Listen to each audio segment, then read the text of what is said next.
All right, yeah, we in the building, man. We're now rocking with the most poppin' Knicks YouTube channel on the net. I am the objective fan, straight out of Kings County, New York City's finest. And you know the vibes, y'all. Yeah, we in the building this week inside New York Knicks. This is definitely episode 9. I didn't upload the overlays, but it's episode 9. And we'll be talking about all the things in a relatively quiet week, right? Of course, we have some big things happen. Coach Thibs, he wound up getting the re-up that we all pretty much saw coming. We all knew that Coach Thibs was going to get the bag. That's going to be our flagship topic. We'll talk more about that a little later. We'll also talk about Carmelo Anthony. He says that he wouldn't have taken the discount. A lot of intrigue and interesting comments there. We'll also talk more about Melo. We'll also talk about the top 25 athletes of the 21st century, right? We'll talk about Leon Rose working while out. Man, salute to Leon Rose, man. That dude is a legend. He out at a concert and he's still working. We'll talk a little bit more about the Knicks depth chart. Let's see what else we got here. And a couple of more topics. Definitely salute to you if you're in the building. Episode 9. I was going to do the pod a little later, but I figured let me come out now and do it now because I have something to do later. So definitely, if you are tuning into the chat, make sure you hit the subscribe button. Also hit that like button so more cool Knicks fans could check out the video. Right now it's in subscriber only mode. So you definitely could subscribe. And that way you'll be able to comment in the chat and we can have great conversation because this is an interactive pod. I do like to talk to you guys about these topics. Of course, this week inside the New York Knicks, we cover the Knicks 365, right? You give me 50 minutes, I give you the Knicks. So every day, whether or not off-season or not, we rocking on Mondays. So I think I'm going to jump into research mode early. Oh, but before I jump into research mode, definitely get involved with the Knicks hat giveaway. All you have to do is join my Discord server. Of course, I have the link pinned in the comments section. I also got the link pinned in the description. Definitely get a part of that. Of course, inside our Knicks Discord server, our Knicks Tape Madness Discord server, we have great conversations, debates. We got a 24/7 Knicks chat. Yes, we talk Knicks even during the off season. We also talk NBA news as well. And we also are talking about these Olympics. Oh boy, a lot of drama with these Olympics. So if you want to have more of these conversations, feel free to definitely join the Discord. So without further ado, I'm going to jump into research mode. All right, pow. So I don't got my links preloaded, but that's fine. I got them right here. So I'm just going to one by one click it here, paste it here, and we'll go to the websites that we want to go to. I'm going to start off here with the Knicks highest prediction in terms of win totals since 1994. Once again, salute the New York media holding us down. They definitely have been very consistent. I would say going on for the past 2 years, even if, like at some parts during the 2023 season, I do understand that there were some experts that was not too fond of this man right here, Jalen Brunson, who is the Brunson burner. He also had the greatest sacrifice in Knicks history and possibly NBA history. So salute to this man right here. He is a superstar. I don't care what nobody say. If you're in the biggest market or one of the biggest markets, you're the best player, right, on the team, and they're a good team, you're a superstar, period, just by default. So I thought that this was kind of interesting. A lot of parallels to these 90s Knicks, right, when we talk about these current Knicks. And this Knicks team definitely, I feel like we have a lot of high hopes. Right now, definitely projected to be a top 5 team on many different platforms and their projections, right? We talked about this on the previous pods as well. We seen that the Knicks is like in 4th place pretty much, right? And it's anywhere within that top 5 mostly. So, yeah, we're going to get the Shaq too. Oh, yeah, I forgot. Yeah, Shaq for sure. We're going to get the Shaq because Shaq was throwing some shade. But most of the experts besides Shaq and probably Charles Barkley, they got the Knicks being at least the 2nd best team in the East. And right here, the win total that has been pretty consistent on many different platforms is about 53.5 games, right? So salute to all the Knick Nations, especially if you're active in the community section.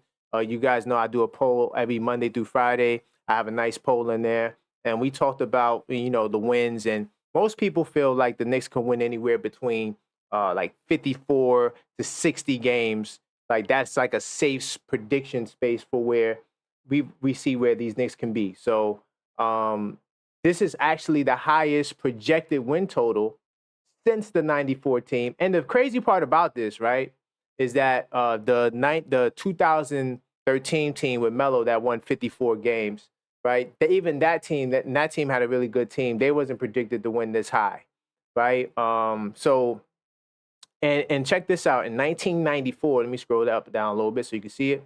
The orange and blue are pegged with the preseason win total 53.5 at FanDuel Sports, which equals the highest over-under since 93-94, when the Knicks made the finals after entering the year with a 56 win total, right? So salute to the Knicks, man.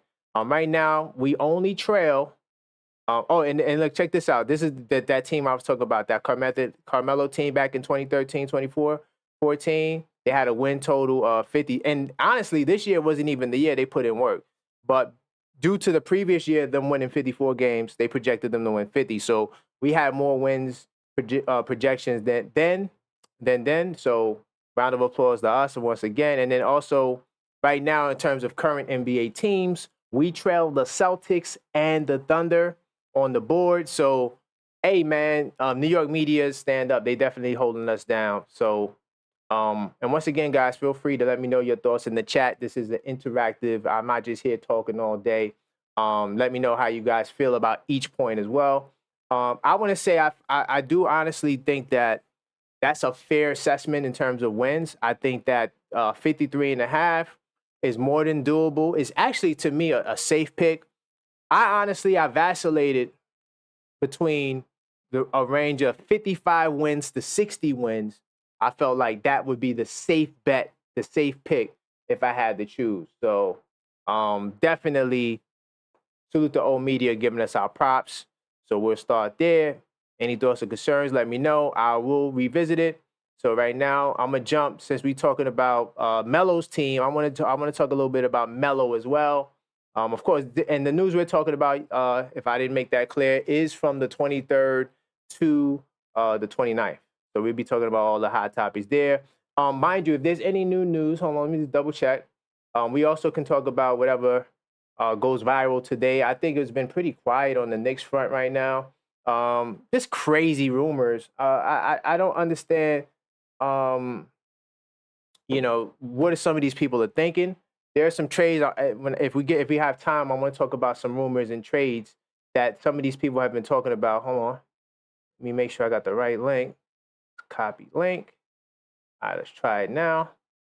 But there's a lot of crazy rumors, man. I just don't know what's up with these guys. I really, like, the trades don't even make sense. Hopefully I have time to get to that. I think we will. I don't have that many topics to talk about, but there's some interesting stuff that still goes on in the Knicks world, right?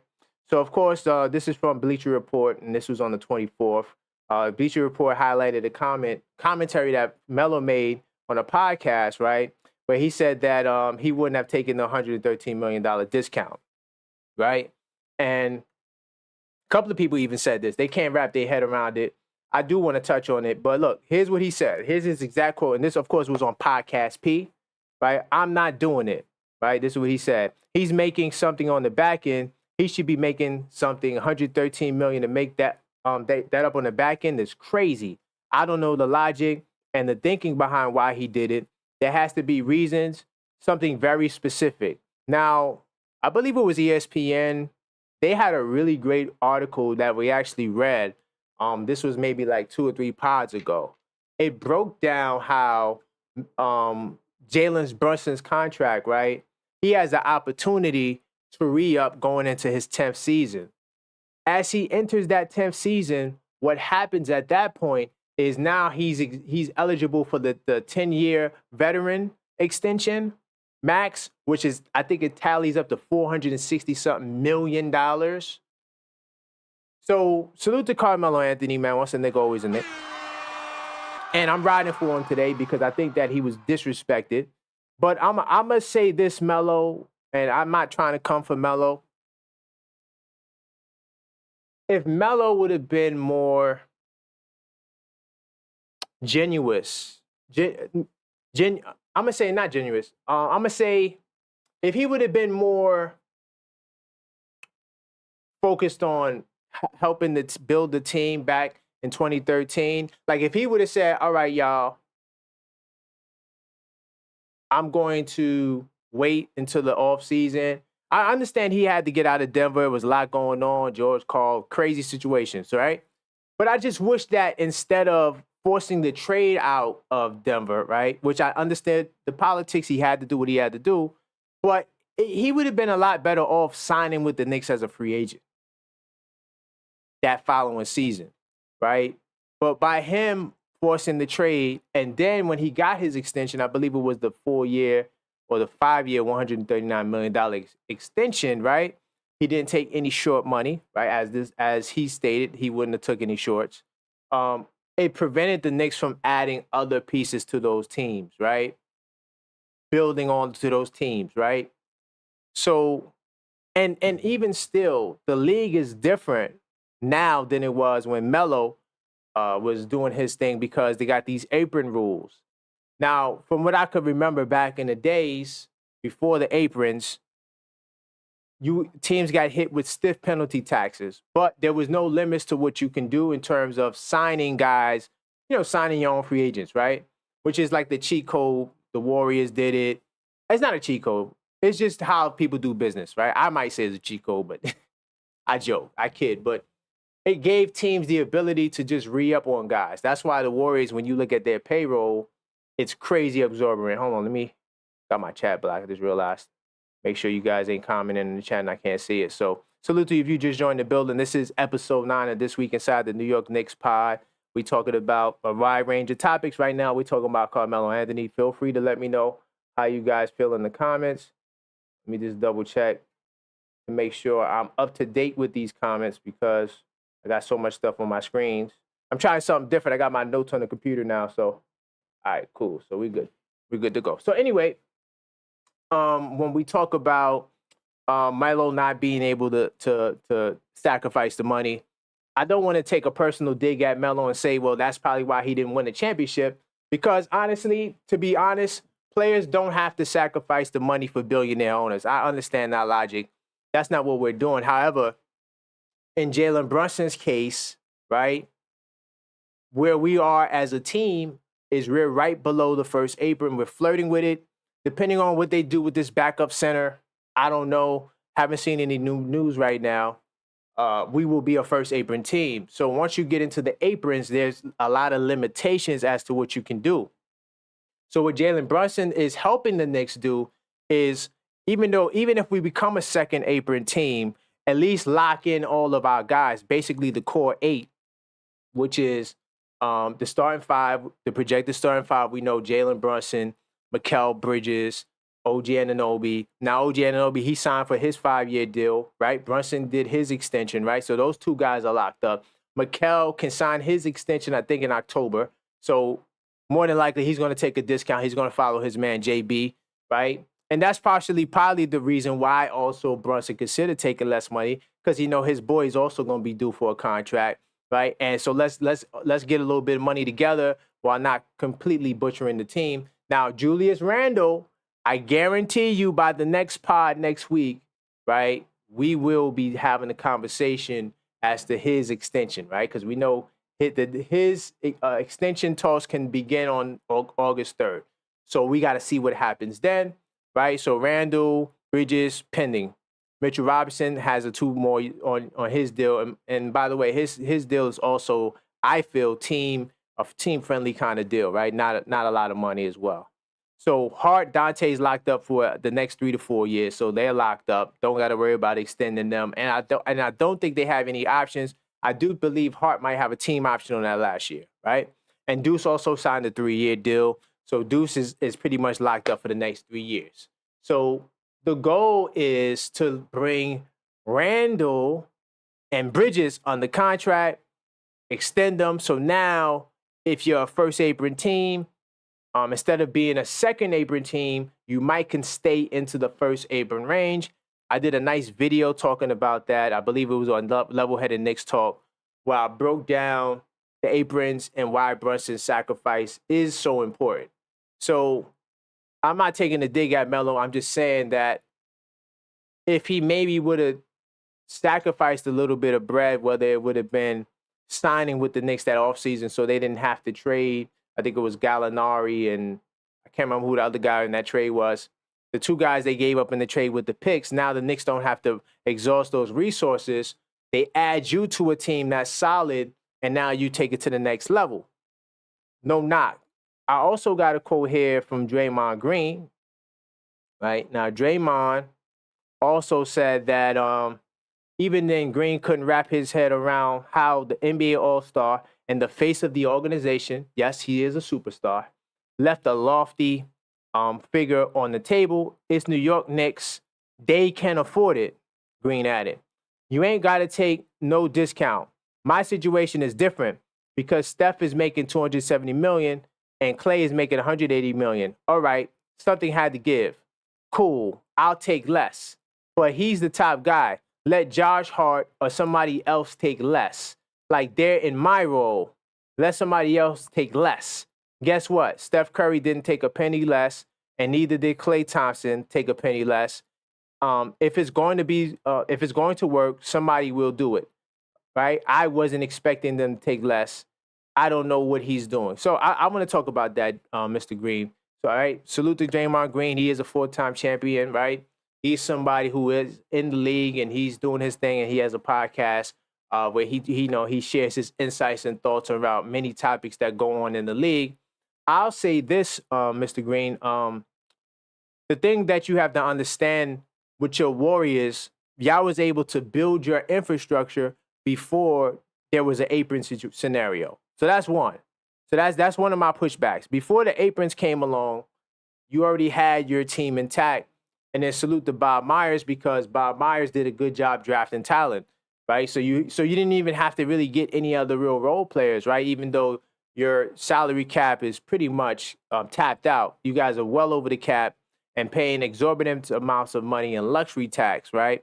And that's why your ownership or your president front office, they didn't even bring back Clay because they understood that, hey, we have to get under this luxury tax penalty because we're not contending for a championship. They didn't even make the playoffs last year. So it's a different scenario between Golden State and New York, right? Different scenario. I wouldn't even make those comparisons, right, if I was Draymond.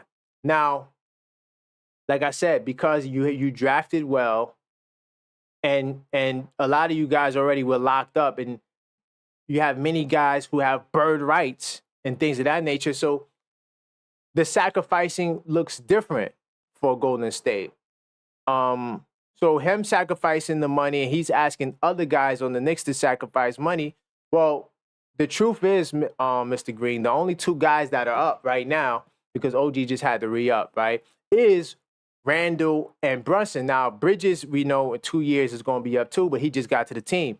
So Randall, the two best players on the team, are up right now. And I honestly believe that Julius Randle is going to shock the world and take less money. I really do believe that that's what he's going to do. So if Randle does decide to take less money, now you have Brunson taking less and Randle taking less. And then you better believe that Bridges will also sign for less for a nice contract. So there isn't anyone else to take less. So that's another difference, Mr. Green. Josh Hart already signed last year. Dante already came last year. Deuce McBride already signed his contract last year too. No one else could take less. Mitchell Robinson's already locked up, right? Now we could talk about, honestly, we could talk about an extension for Mitch, right, if we wanted to. But I know there hasn't been any reports or talks about that, nor do I think they need to even discuss extending Mitch at this point. But at the point that I'm saying is, there was no one else to sacrifice money. That's all I want to say, Mr. Green. Hopefully, that makes sense. I'm on the money. Let me see if I got another contract. Draymond Green, he said, I signed a 4-year contract for $100 million.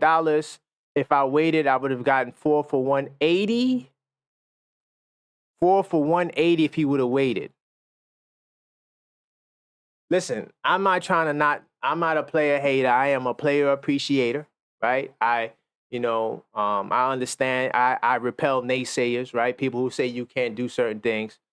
But I'm just going to try to say this as level-headed as I can because this is level-headed Knicks talk. Do you honestly believe that Draymond Green would have got a 4-year, $180 million deal? Do you really believe that? Let me know in the comments. Because I'm telling you right now, I don't think he was getting that, right? So he said if I waited, he could got the 4 for 180. But I needed to lock my money in. I'd rather lock in that $100 million and to know that I have that $100 million, chasing the extra 60 or 80, and then I don't get it. I wasn't really willing to take that risk. Draymond Green, you made the right decision. But you are not the face of the Warriors right now. Yes, you are a pillar of that organization. You are one of the core 3 guys that were there from the beginning to help build that team. There's no doubts, no debates in that, right? But you're not the face of the Warriors. And honestly, to keep it 100,000%, Klay Thompson did not want to take that sacrifice. The sacrifice that you wanted Klay to take, he wasn't willing to take. Klay, initially, the offer was a 2-year, $48 million offer.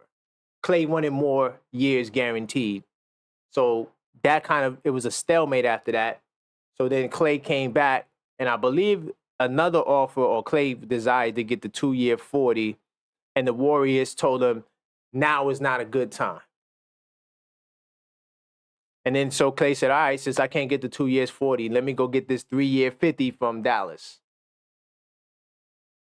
The circumstances are different. And JB is really trying to win a championship. Salute the coach in the building.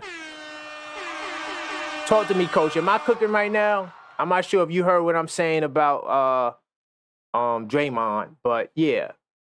Let's see. Oh, salute to Bodega Wi-Fi. My fault. I got the chat blocked a little bit. Let me see. Wade took less money. Bosh and joined him. Facts. Brunson got here first and asked his buddies to come to the Knicks. True leaders. Facts. Yo, you hit it on the nail, Bodega Wi-Fi. All I'm trying to say to Draymond is that the circumstances are different.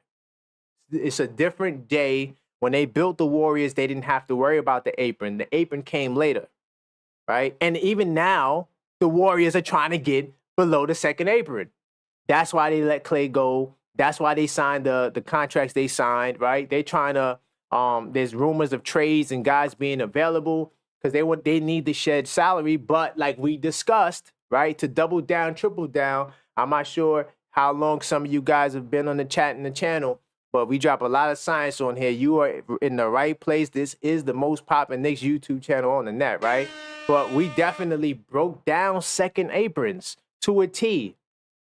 Jalen Brunson helped the Knicks prevent the Knicks from becoming a second apron team. The Warriors' issue right now is they can't even get any exceptions, right? Basically meaning that if there was a team that was willing to take on salary, and taking on salary would be like, let's say they wanted to move Draymond. Not saying they're all going to move him. I'm just using him as an example. He's getting $25 million a year. Detroit Pistons, I still think the Pistons have money, right? I haven't been following if they made any other moves. I don't think they did. But the Pistons can say, okay, send us Draymond Green. We'll absorb that $25 million contract. We'll send you either somebody who makes significantly less, or it could be somebody on a $5 million contract, or we might send you a first-round pick or 2 second-round picks, whatever the deal is, right? This is a hypothetical situation. I'm not saying it's real. What will happen is the Warriors will get that $20 to $25 million in exception money, and that money can be utilized in trades and even to just free up cap space on a team. When you're a second apron team, you can't do it. That's why those teams, Warriors, Lakers, who else? The Wolves, those teams have a hard time doing trades because you have to not only match salary, you have to match players too. So if you trade 2, you got to take 2, and the salaries have to match. That makes a deal very hard. So Jalen Brunson, right, helped the team. And another point too, Jalen Brunson did not take less money because the Knicks can't afford it. That's cap. That's not true. It has nothing to do with what the Knicks can afford. Because the Knicks can afford whatever the Warriors can afford. That's just a fact. Two most lucrative franchises in basketball. Facts, right? The restrictions in terms of improving the team because the Knicks are trying to win a championship. And the Knicks is trying to follow the Detroit Pistons model from 2024. From 2004. That's the way we're going. That's the blueprint, right? That's how the Knicks are trying to make this happen.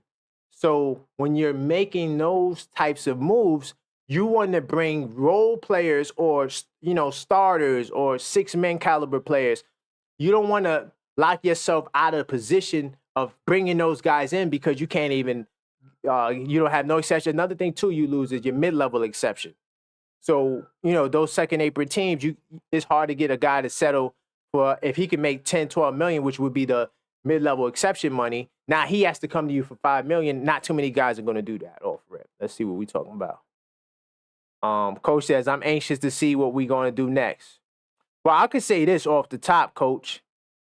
I'm going to say this off top. I honestly believe the very next thing that's going to happen, there's two things that are on the table right now before training camp. The first thing is Julius Randle, August 3rd, right? We might have to do a level-headed Knicks talk. I got to see, because I'm doing another show, guys, on a whole nother different platform on Thursdays. So that's why I can't do level-headed Knicks talk on Thursday. So I got to figure out a day I could do that show because that show was powerful, right? On that show, on the level-headed Knicks tape show, Knicks talk show, that's where we broke the news about Brunson re-signing, right? We had his relative come in here. We have great conversations. I mean, I got to figure out how much I could do that show because that show was powerful. So, but we talked about, Julius Randle, to bring it back to him, right? Whether or not he will sign the extension. So that's next, right? Julius Randle for sure. And then Leon Rose, too. I haven't heard nothing about his contract. I believe he signed a 5-year contract, too. So I think Leon Rose is up for an extension, too. So don't be surprised you get Leon Rose signs, as years to his deal. Because right now, everything is looking good. They look like the Avengers, right? To all those that saw that picture at Summer League, right? But you want to lock Leon Rose in. So I think Leon Rose, Randle, those are the next two moves. And then October, we got Bridges. So hopefully, I handled the Draymond conversation the right way. I think Draymond, I get his logic, him and Melo's logic, but the NBA is a little different from when the Warriors established their dynasty to the way it is now. Yes, Coach, the Warriors are kind of stuck. Yeah, because here's the only way. I'm going to tell you the way out for the Warriors, and then I'm going to move forward because I don't care about the Warriors. This is a Knicks show.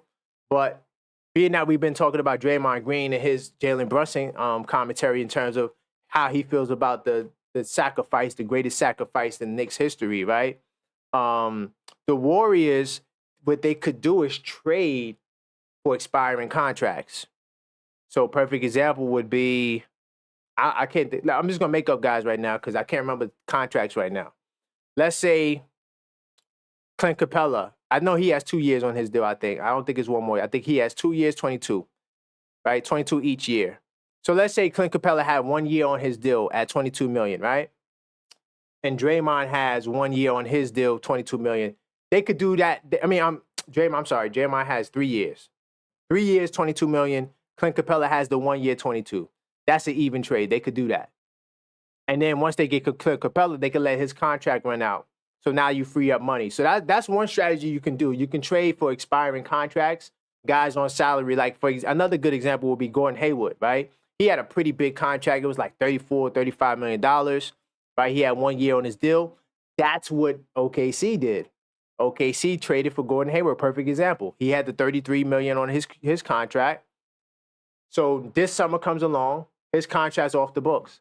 That's how they was able to get, Hartenstein, that guy, right? No hate, no shade, but that's how they got Hartenstein. Let's see what we're talking about. They want Curry to retire and still be relevant. but they can't compete with that team. Yeah, coach, they're gonna have to trade all their contracts for expiring contracts. That's the only way out. They got to move off Draymond Green. He has to go, and whoever I don't know pull up their salary right now because I don't really care to, but they just got to try to trade those salaries for expiring contracts. Yeah, August 6th is going to be a crazy day, coach. Definitely. Optimistic Giants. But first off, salute the optimistic Giants fan. He be going heavy in the poll. He says, I wonder why they haven't signed Kevin McCullough Jr. Oh, I'm going to tell you why. I think Leon got something up his sleeve. Oh, yeah. So to say optimistic Giants fan, you're 100% right. Leon Rose has something up his sleeve because we still don't know about the backup center spot. There was some reports, and I was going to talk about this later, of Kevon Looney for Precious Achiuwa. Doesn't make any sense, and I could explain why it doesn't make sense. Precious Achiuwa right now could sign for 5 years. That's all the Knicks could offer him. I think he might have lost his bird rights. I could be wrong about that. If he does have his bird rights, the Knicks could match the $8 million contracts because that's what Kevin Looney makes. What I was under the impression of, and also for apron purposes, the Knicks have about $6 million before the apron. Hold on, let's since we're in research mode, we can just pull it up. So we ain't got to speculate. That's the beauty of this podcast. We stay in research mode, so we could actually just look it up instead of just assuming things, right? So hold on, let me pull that up. Knicks Sports Track. And we're going to see how we looking at that apron. And why I don't think the Kevin Looney trade makes sense.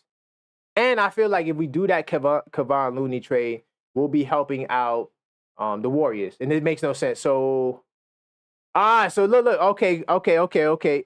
So Precious Achiuwa does have his bird rights. Right? And it's a $13 million cap hit. So to be honest, guys, Precious Achiuwa is coming back. Because this bird rights means they could sign him for whatever. Now, here's the reason why I don't think they're going to do that. Because when you look at the active roster right now, it's at $171 million. And then hold on, can you see it? Yeah, you can see it. All right, cool. So you see where I got the mouse arrow at? So when you go to the first apron, you see that $178 million right there? The Knicks, we're currently at 171. I don't think they want to go over that 178.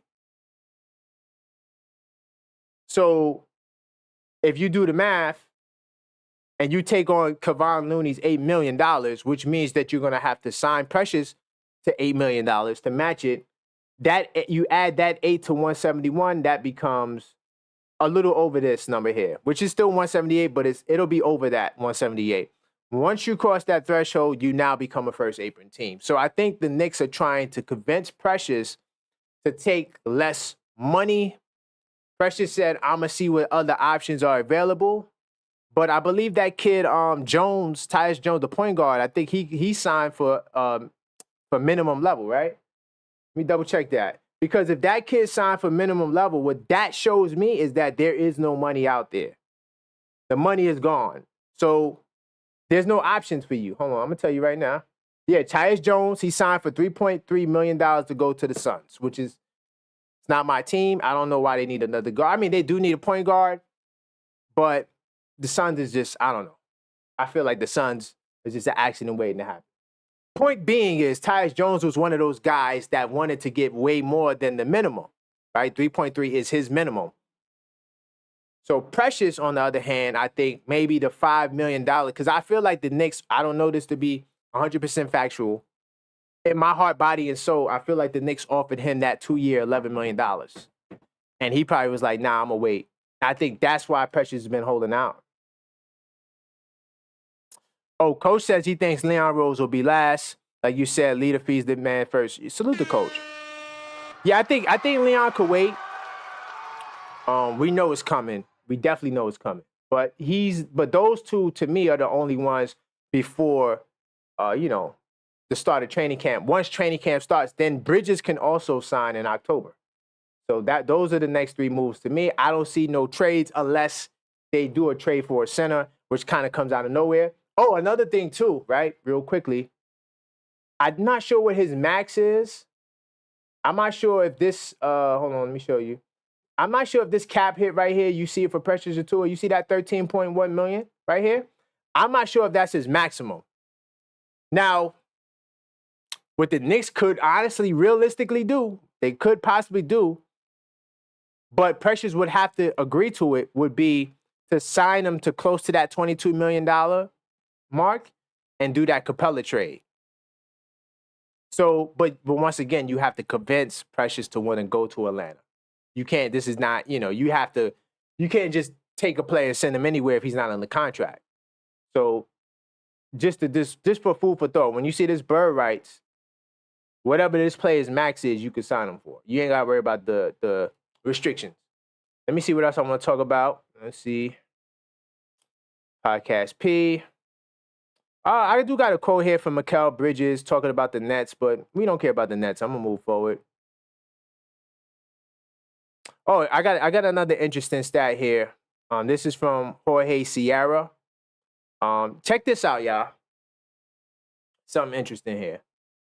The biggest share of minutes given to drafted players in the 21st century, right, 2000s, was 29, and that's Miami. No, hold on, I'm sorry. Just put this on the screen. Put this on the screen to make sure I'm clear. All right, pal. So check this out. I got it on my screen, not in the screen share. I'm just gonna read it out to you guys. So check this out. Miami is the team leader. It says they got 27%, 27.36 minutes given to players that they drafted, right? And guess who's number 2 on that list? New York.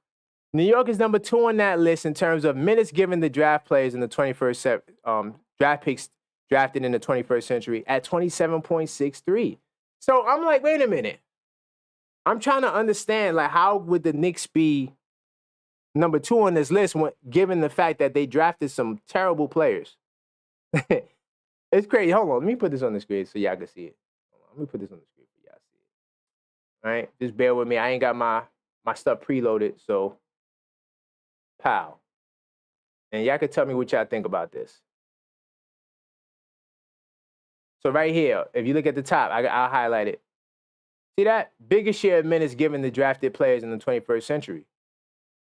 All right? Miami, clicked out of it. Miami is leading the charge. You see that? And then New York, right, at 27.9. Ain't that crazy?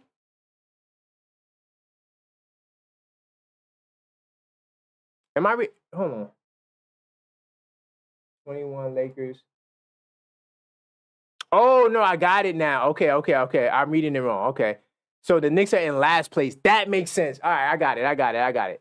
So yeah, see what I'm talking about? So this is the ranking. So Miami's in last place. Well, second to last place at 27.36. New York is, okay, that makes sense. I'm like, how the hell we in the lead?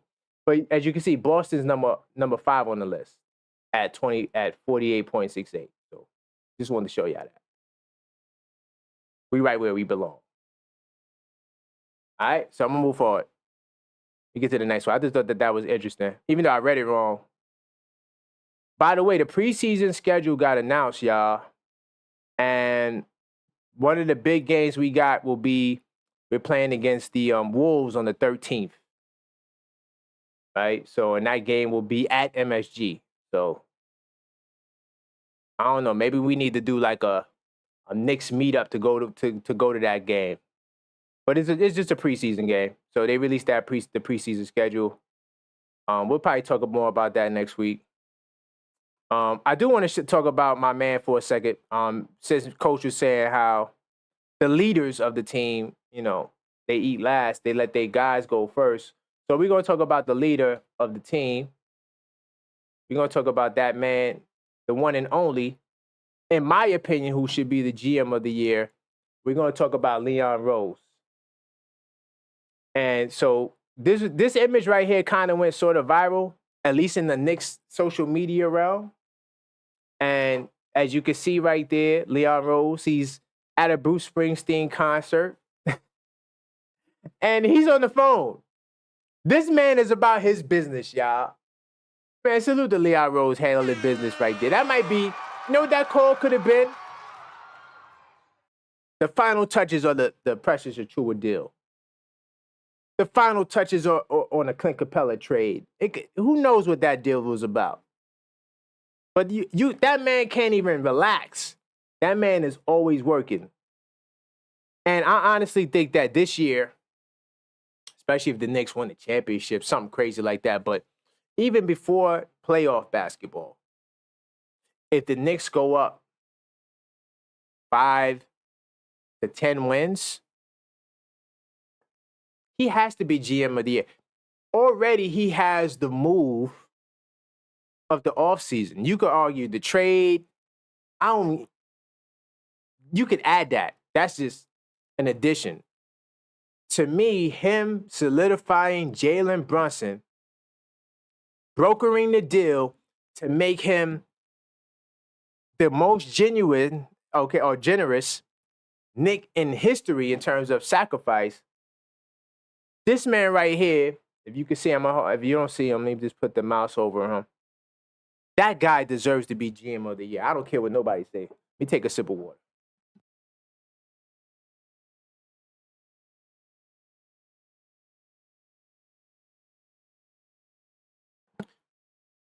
For sure, that guy definitely deserves it. And so this photo was going crazy on Knicks Twitter. I wasn't that active this weekend. A lot of personal stuff going on. But if you do want to get at me on Twitter, and my page is going good. It's getting good traction. It's called TOF on Fire.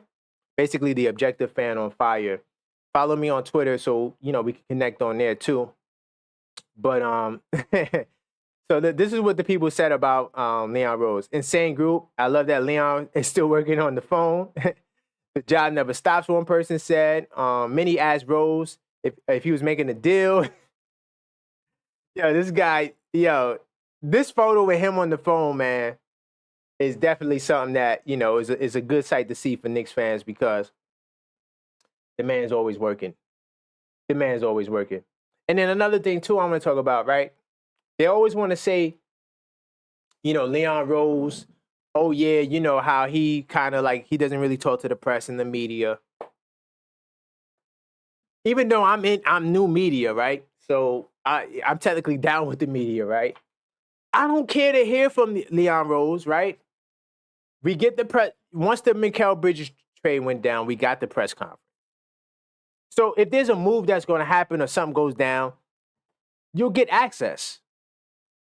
But for me, because I'm a fan moonlighting as a journalist, I always say that.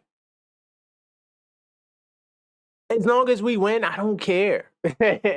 Because we have so much to talk about. This is the dog days of summer, yo. Literally, we have no Knicks in the Olympics. Right? We have no Knicks in the and we still doing shows. Every day there's people doing shows on the Knicks. So it doesn't matter if the man doesn't want to talk or not. We got the Roommates podcast, right? They always try to drop something crazy for us to talk about, right? We got all these guys. Mikal Bridges was on Podcast P. You got Melo sometimes will say some crazy stuff on his podcast. Yo, it's the summertime, but there's things to talk about, right? Who cares if he don't want to talk to the media? We don't care. Because guess what? When he makes the move, that's going to get everyone talking. We're going to have content. There's always going to be content. Look, y'all turned this photo, literally, this photo right here became content. Enough for us to talk about it, to do a take on it on the pod. Let me see what you guys talking about in the chat. Oh, yeah, I forgot to address Kevin. My fault. Let me see what coach is saying. Let me see if I could piggyback on what coach is saying. As far as Kevin's concerned, I think they'll add him after everything else. All right, yeah, I'm going to talk about Kevin. Kevin, hopefully, I'm not sure what his prognosis is. Haven't heard much about him. We could do a quick little Google search, right? Let's do a quick Google search. I haven't heard much about the kid. Depending on what this search pulls up, which I'm pretty sure is not going to be nothing, but we're going to pull it up because I want to be accurate, right? No one has been talking about him. I haven't seen any articles this past week for sure talking about him as I prepare for this show. Yeah, so the last bit of news we got from him was what, 2 weeks ago? So yeah, this is the last news here, right? When he was missing summer league to rehab. So here's this kid's best threat, best thing for him to do, right? He has to come back healthy. He has to go into training camp healthy. Because I ain't gonna lie to you, he's 6'6". Competition is gonna be kind of stiff. It's gonna be a little stiff going into training camp. I ain't gonna lie to you, family. I ain't gonna lie to you. I still got do I got the sports track here? Yeah, I still got it right here. So look, this is the current status of the team, right? We got 14 guys on the contract. You get how the contracts work in the NBA. You get 15 players on the roster that can play in games, right? And then you get 3 two-way contracts. So right now we got 13 players on the contract, right? So these guys are like locked up. So that means you have 2 roster spots on the main team. You have 2 two-way contracts. Now, the kid, Joku Bokus, the kid from Lithuania, I'm thinking he's going overseas. I don't think there's no space for him. To be honest, to be fair, to be real, the Knicks are stacked at the guard position, right? We're stacked at the guard position. Let me see. I could sort this by guards, too. Look at how many guards we got on the team. We got about 1, 2, 3, and they got Dadiat as a guard, but he'll probably play small forward if he plays. But look, we got, if you want to add him or not, that's fine. And look, Mikal Bridges, they got him as a forward, but we all know he's going to be a 2 guard, right? So you got, if you add Mikal Bridges, you have about 8 guards in your active roster. So if you're a guard or even a wing, it's going to be, and that's not to adding the 2 small forwards if you want to add Bridges and Jope, right? So if you want to add the 2 small forwards with the rest of the guards, that's 10 players on the active roster. So if you're 6'6" coming into the Knicks, I don't think you're going to make the team, right? So his best bet will be trying to get one of those two-way contracts. And I think depending on how he does in training camp, because that's the only way we're going to be able to, assess him, or the team's going to be able to assess him. That's the only way he could honestly probably get a two-way contract. And that's pushing it, because all those guys you see on Summer League, maybe with the exception of Dwayne Washington Jr., I think he's also trying to go overseas right now, Dwayne Washington Jr. I read a clip talking about how he might try to join Joku in the team that Joku wants to go to. So he's working out a deal with them. So Dwayne Washington's not going to be there. So that's what I see happening for Kevin, unfortunately, because I feel like the kid might be talented, but I think that's just what it's going to have to be. Let's see, 13.2 is the most they can go without hitting the apron. Hold on, Coach. You said 13.2 is the most they can go? Let me double back to, nah, Coach. Because look, remember, the active roster is this. See, you see the active roster cap is these 14 guys. When you look at the 14 guys, Coach, they tally right here, $171 million. Right? So if we were to sign Precious for the $13 million, that'll put us at the 184 mark, which will put us well above the first apron and right below the second apron. So I'm not sure if that's what you meant, Coach. We wouldn't be upset because you put first. But you might be talking about the second apron too. Coach says he thinks 17 is his max, possibly. Let me see. The New York Knicks City and Squad. Salute, y'all. Salute, salute, salute. He says salute, man. Thank you, man. Salute to you. You're now rocking with the most popular Knicks YouTube channel on the net for sure. But this is This Week Inside the New York Knicks. I have a typo on the screen. It's not episode 8. It's episode 9. And we're talking about a wide range of topics. We're working our way through. Right now, we were just talking about Kevin McCullough Jr. and what his status will be going into training camp. I think that he has to fight for a two-way spot. I doubt that the active roster spot will be available, especially if they bring Precious back. Then that would mean if they bring Precious back, they will have 15 players, right? 14 players on the active roster. And then one two-way in REL. So there's two two-way spots that can be made. But I think that who else was on the team? The Bar Kid I think it was on the G League team already anyway, so he could just sign another G League deal. You got Jacob Toppin. And I think, honestly, Jacob Toppin probably will get an active roster contract, too. I think they will give that last spot, right? Because when I say last spot, this is under the assumption they sign Precious. So if they sign Precious, then they could sign Jacob Toppin, right? And then that'll be the 15, leaving the team with two-way spots. I don't think they're going to sign Jacob to a two-way. I think he can honestly get actively on the team. Let's see. McCullough Jr.'s OG's replacement. We're going to trade OG in the next 3 years. Whoa. Hold up, dog growls, yo. Why you want to trade OG in the next 3 years? Knicks 100. Salute to you, by the way, though, Knicks 100. Why you say that? Let's talk about that. Let's unpack that. Let me know why you say that as I set up for the next topic. Let me know why you say that, Knicks 100. I don't see that. I think that the only way anybody gets moved is if the Knicks don't have success. Or maybe OG gets hurt. Are you saying that you think OG's health? Because I think, honestly, if OG is healthy, I think he's effective because he doesn't have to score to be like OG could literally average 9 points a game, and his impact is way more than scoring. So I just don't see, unless it's a health issue, why they would trade him, you know?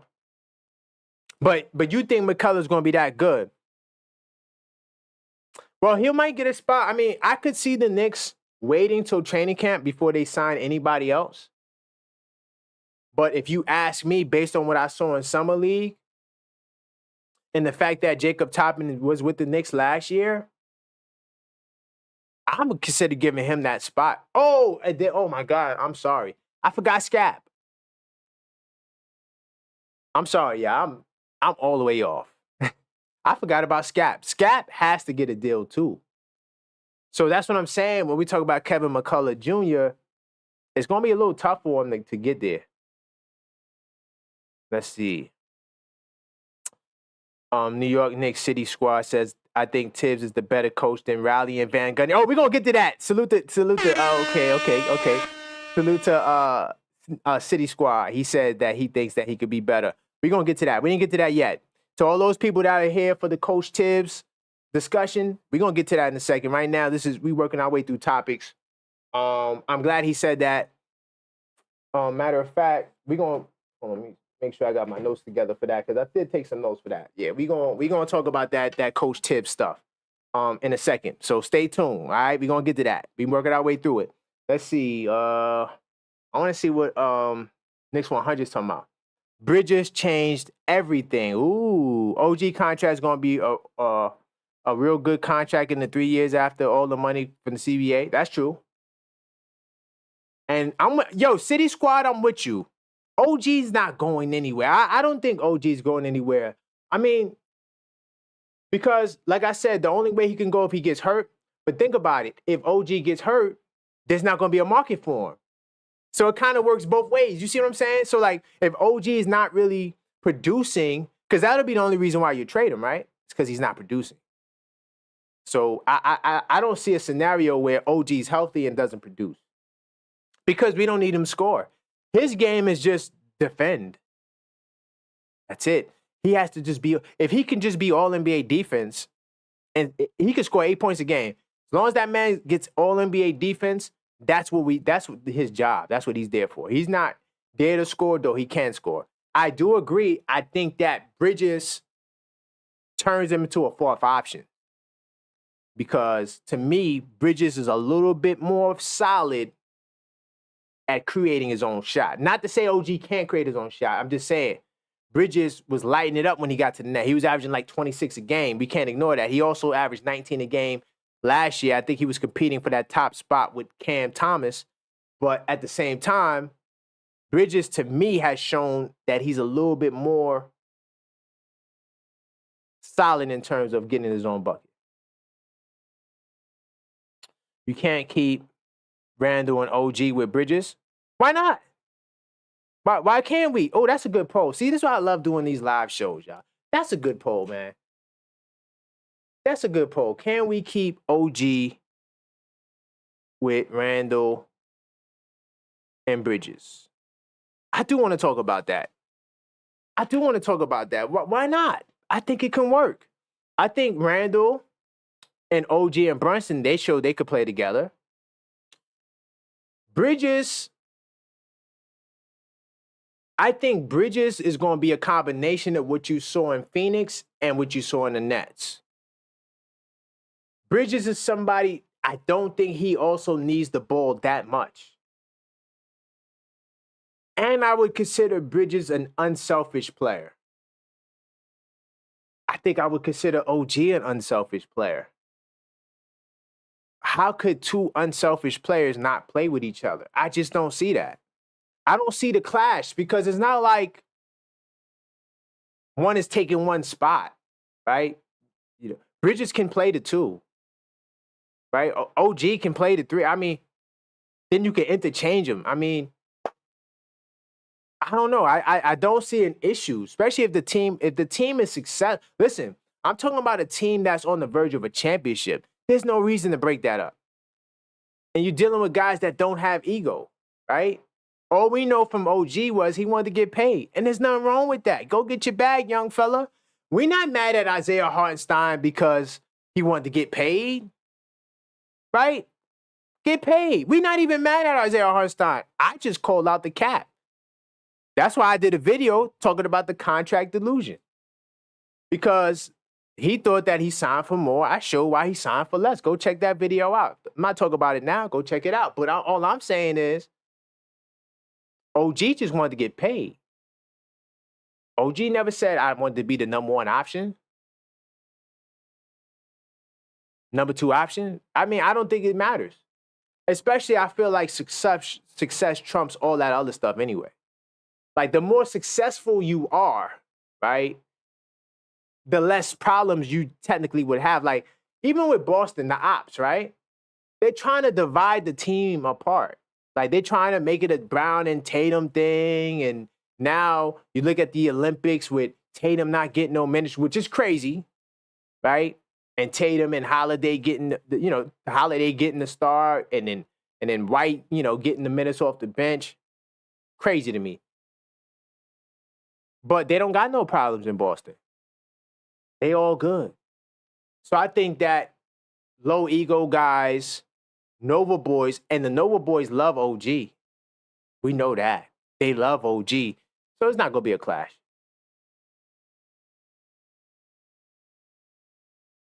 So Knicks 100 says, when you look at McCullough's game, it's a mirror image to OG. It could be, but McCullough has to try to make the team, bro. Because I'm telling you right now, between Jacob Toppin, Scap, right? Because look, Jacob Toppin is a cap hole, as you can see right above my head, right? He's a cap hole. Jacob Toppin, to me, deserves a spot on the team. Whether it's a two-way or a salary, to me, Jacob Toppin deserves a spot on the team. That's just how I see it. Scap deserves a spot on the team. I already told you what the team is looking like right now. It's not that many spots, y'all, heading into training camp. Not that many spots, y'all. So I'm not saying Kevin McCullough doesn't at least get a two-way contract. What I'm saying is he has to make it through training camp. Because if he doesn't make it through training camp, he might not even be on the team. I'm gonna keep it 100 funky with you. This is why I'm the objective fan. Salute to y'all in the building. This is what I do. I'm keeping it real always. I don't think Kevin, I think he has a hard road in front of him. I'm just going to say it like that. So I talked about the Wolves. I talked about that. Let me see. Since we talking about it, I'll pull this up anyway.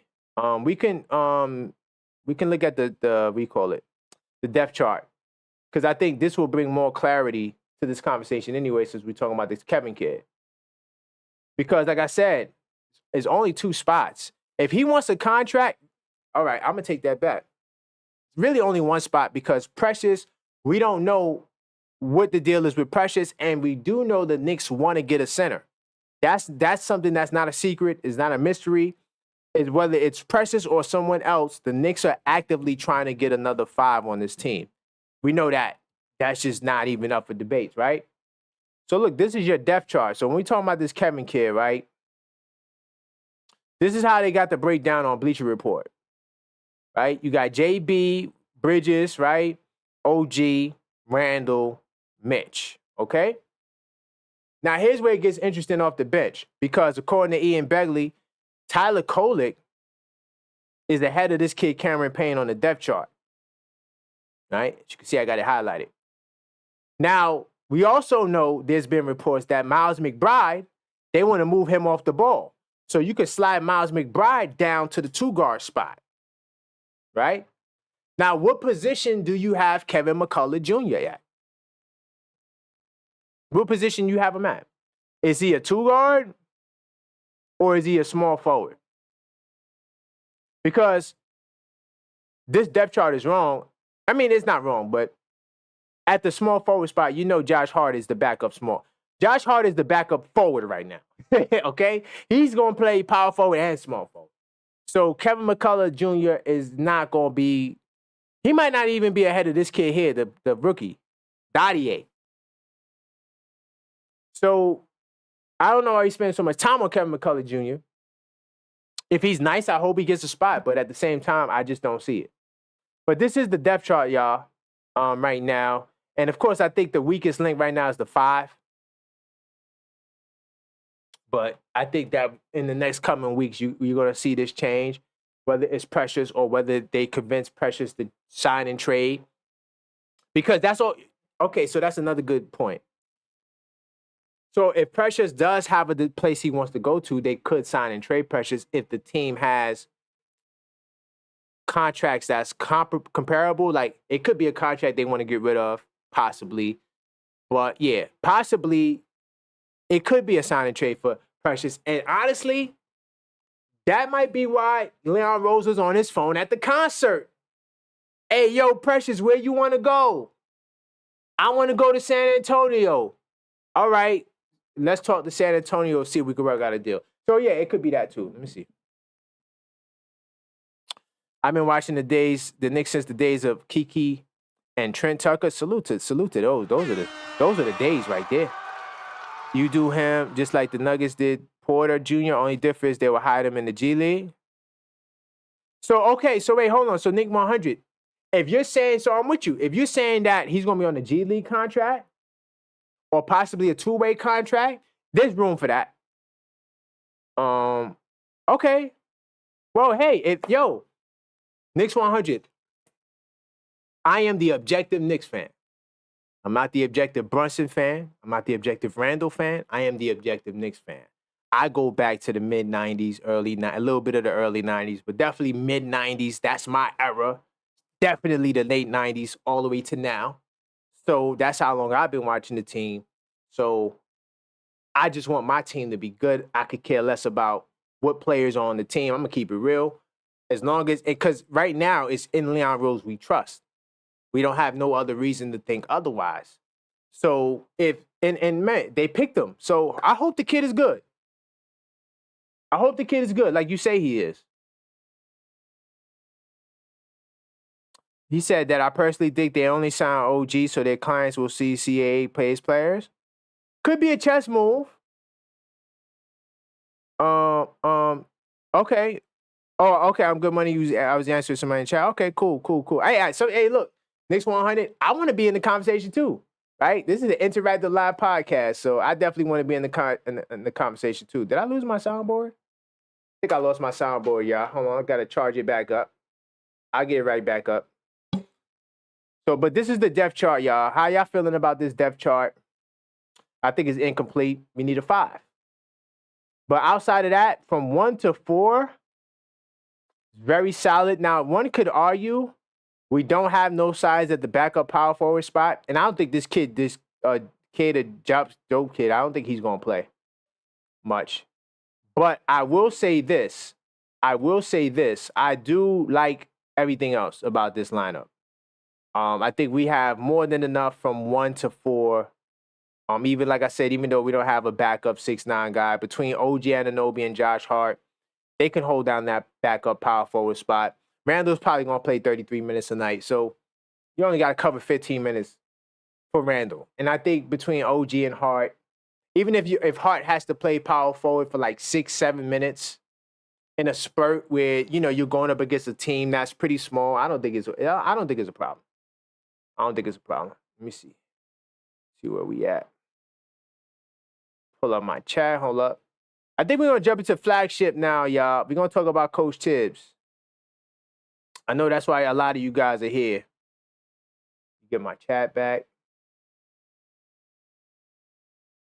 Hold on. So we're going to talk about Coach Thibs. Back. Bigger. All right. So now I see the chat. So Coach Thibs, he just signed his extension. Hold on, let me get the article up there. All right. Something that we all talked about. We knew it was going to happen. We knew Coach Thibs was going to get paid. Right. We did polls on him, and everyone felt like he deserved to get. Well, for the most part, of course, there's people that don't like Thibs. There's always Knicks fans that don't like something. There's probably Knicks fans out there that don't like Leon Rose. So, I mean, it just comes with the territory at this point. When we talking about the Knicks and what's going on. Let me just pause that. And let me get my notes back on the screen. So, Coach Thibs, all the rumors at the time was that all he wants is that 3-year extension at the market rate. Right? And so that's what he got. No, well, not the years. We don't know how many years he wanted, but money wasn't the issue. That's why I don't think they reported. I haven't even seen a report talking about money. Let's see. Is this talking about money? Because I think this is the first article. Yeah, they're not even talking about money. They just said it's a 3-year deal. The money doesn't matter because Coach Thibs has been reported that he doesn't care about the brag. He doesn't care about the money, right? He just wants to, solidify himself at the market rate. Just give me what the other coaches are getting, right? And that's that. And that's what the Knicks did. So I honestly think it was the right move. I've been meaning to do a video. I've been very busy with a lot of stuff. I haven't gotten the opportunity to talk about Coach Thibs. And so I'm using this live as my chance to talk about him, right? So some of the accolades for Coach Thibs. Right? Matter of fact, let's get a basketball reference up there too. Why not? Let's get a basketball reference up there too. Coach Thibs is the man, right? He is someone who has had a lot of success as a coach. Of course, he hasn't won the championship as a lead coach. He definitely won a coach. He won a championship as an assistant coach, right? So I'm gonna pull up his basketball reference, right? He also is 2-time, right, Coach of the Year. Right, salute to Coach Thibs for that.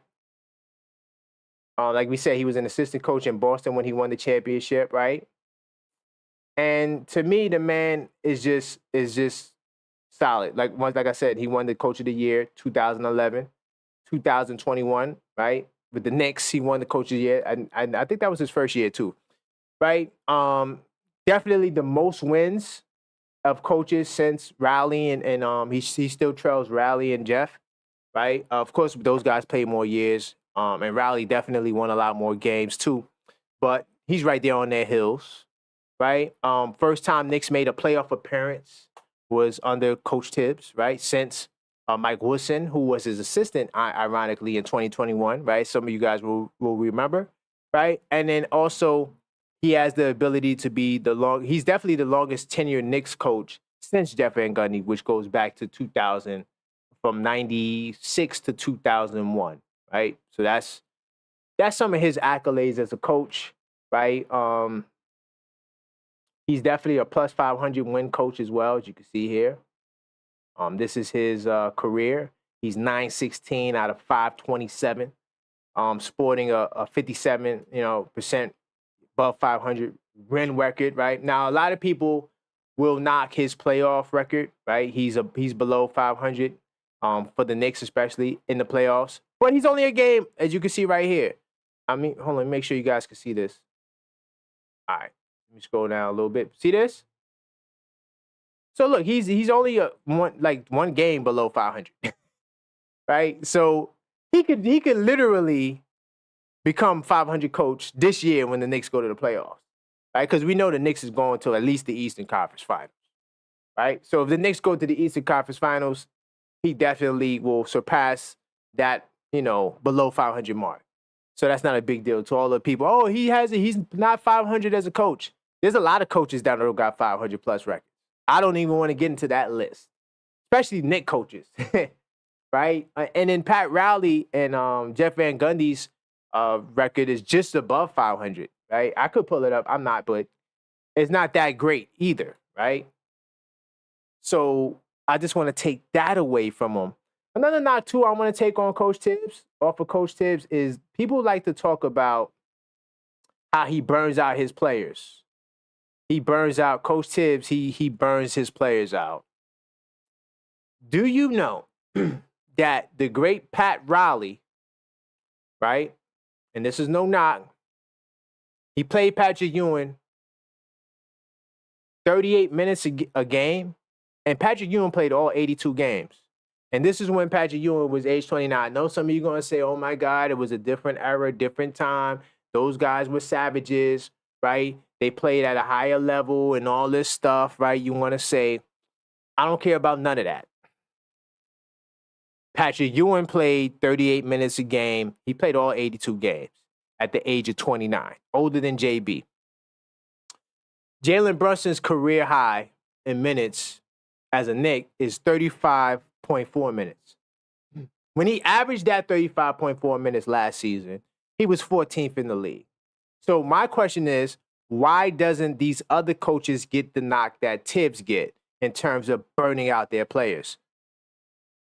Why does Coach Thibs always got to get the knock? Why is players always saying that Coach Thibs, right, he's the problem, right? He's the guy who players don't want to play for, they don't like him and all these things. Why? It's clearly unwarranted. JB, 35.4, the most minutes he played a Knick player in the season. And that was 14th in the league. And they say he burns his players out. Y'all have to stop. Stop it. And then when we talk about the playoffs, right? Or even if you talk about the stretch where guys got hurt, when you're a shorthanded team, guys have to do more. But also how we forget about 2023.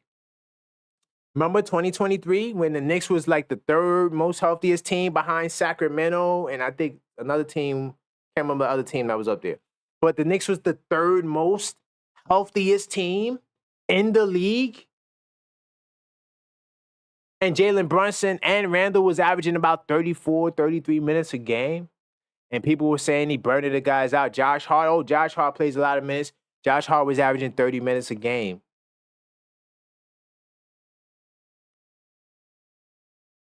Thibs does not burn out. Matter of fact, I have a good video on the channel you could check out. Going on a year and a half now, I did it why Coach Thibs doesn't burn out his players. I did like 9 reasons why. I'm not gonna get into all 9, but I did want to highlight that. Hold on, let me. So look, this is the Knicks from last year, right? And when we look at the minutes, was OG Anunoby burnt out? OG Anunoby played 23 games with the Knicks. He got 34.9 minutes. If Jalen Brunson, his minutes was 35.4, right? And that was the highest. Of course, Randall also played 35.4, but he didn't play the whole season. But even you can add Randall to the fray. But the bottom line is they were 14th in the league. And then OG Anunoby's right behind them. Josh Hart, 33 minutes a night. And Josh Hart played 81 games. Right? I mean, what are we talking about? And the other guys are in the 20s. So he only had 4 guys that played in the 30 minutes. And by the way, 2 of those 4 guys didn't play the whole season. So yeah, I just wanted to knock on the narrative that Coach Thibs doesn't play his guys, and we know in the playoff guys play more. Let me see you guys talking about in the chat. Knicks 100 going. Let's see. There you go, Wi-Fi. Y'all having a conversation amongst yourselves. Salute to y'all having a conversation amongst yourselves. Hold on, I think I got the soundboard back, y'all. Let me put the soundboard back on.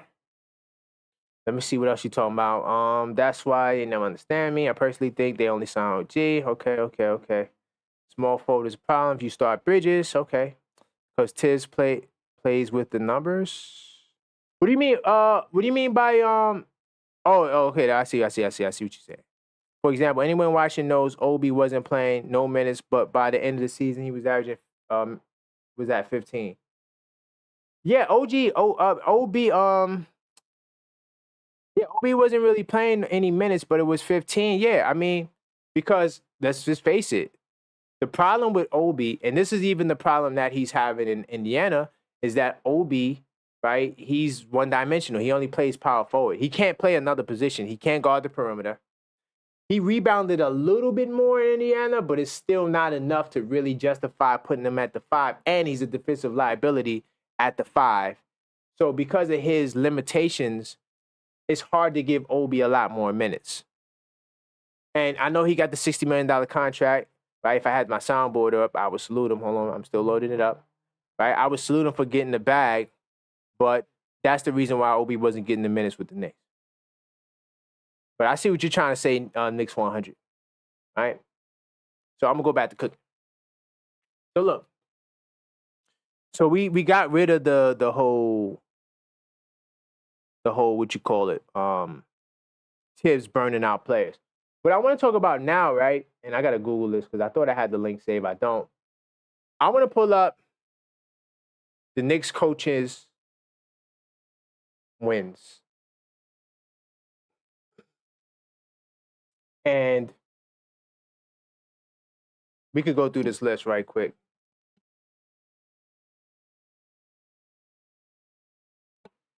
Let me see. Is this what I want? No, this is the seasons. No, I don't want the season. Knicks. I'll put it like this because I'm gonna also show you where he stands on the list.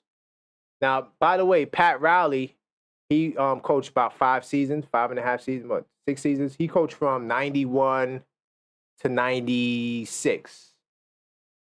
And then 97, that was the year he went to Miami, and then we met Miami in the playoffs, and it was crazy. So, yeah, Pat Riley was there from 91, 96. Van Gundy was there from half of 97 to 2001. Knicks most winningest coaches. So another thing too, like when we talk about Pat Riley, first off, Pat Riley definitely is a legend. Remember, he won like 5 championships with the Lakers, and then he even got 1 championship as a coach with the Miami Heat. So I'm not saying that for career, Tom Thibodeau is higher than Pat Riley. What I'm saying is, as a Knick, in a Knick tenure, and Jeff Van Gundy has more money, right? Because he had that extra year over Riley. So look, this is the list of coaches, the most winningest coaches in the Knicks history. Okay, as you can see, Tom Thibodeau, 5th on the list. People always forget about this guy, Joe Blatchek, right? I don't normally talk about Joe Blatchek, but he's up there, right? But we really talking about Red Holzman, Jeff Van Gundy, Pat Riley, right? Those those are normally mentioned as the cream of the crop, right? So Tom Thibodeau, 5th place. Now, if you do math, right, you will notice that if the Knicks win 50 games, just 50 games, if the Knicks do what they did again last year, Coach Tom Thibodeau will become the 4th leading coach in NBA in Knicks history, right? He'll be the 4th leading coach in Knicks history, right? And then from there, So we're talking about the next season, which will be the 2026 season, right? 25-26 season. If Coach Thibs wins 30 games, he becomes the third winningest coach in franchise history, surpassing Jeff Van Gundy. Now, we already squared away wins because people are going to talk about, oh, the wins, this, that, and the third, the wins, right? Coach Thibs is going into his, this will be his fifth year. He's going into his fifth year as a Knicks coach, right? So, because we already had 4 years where he went 3-4 in terms of the playoffs. Now, the one thing, of course, Riley and Jeff will have over Coach Thibs is the fact that they went to the playoffs every year. But that's not really a big deal, especially if Coach Thibs wins the championship. No one's going to complain about the 1 year we didn't make the playoffs if Coach Thibs wins the championship.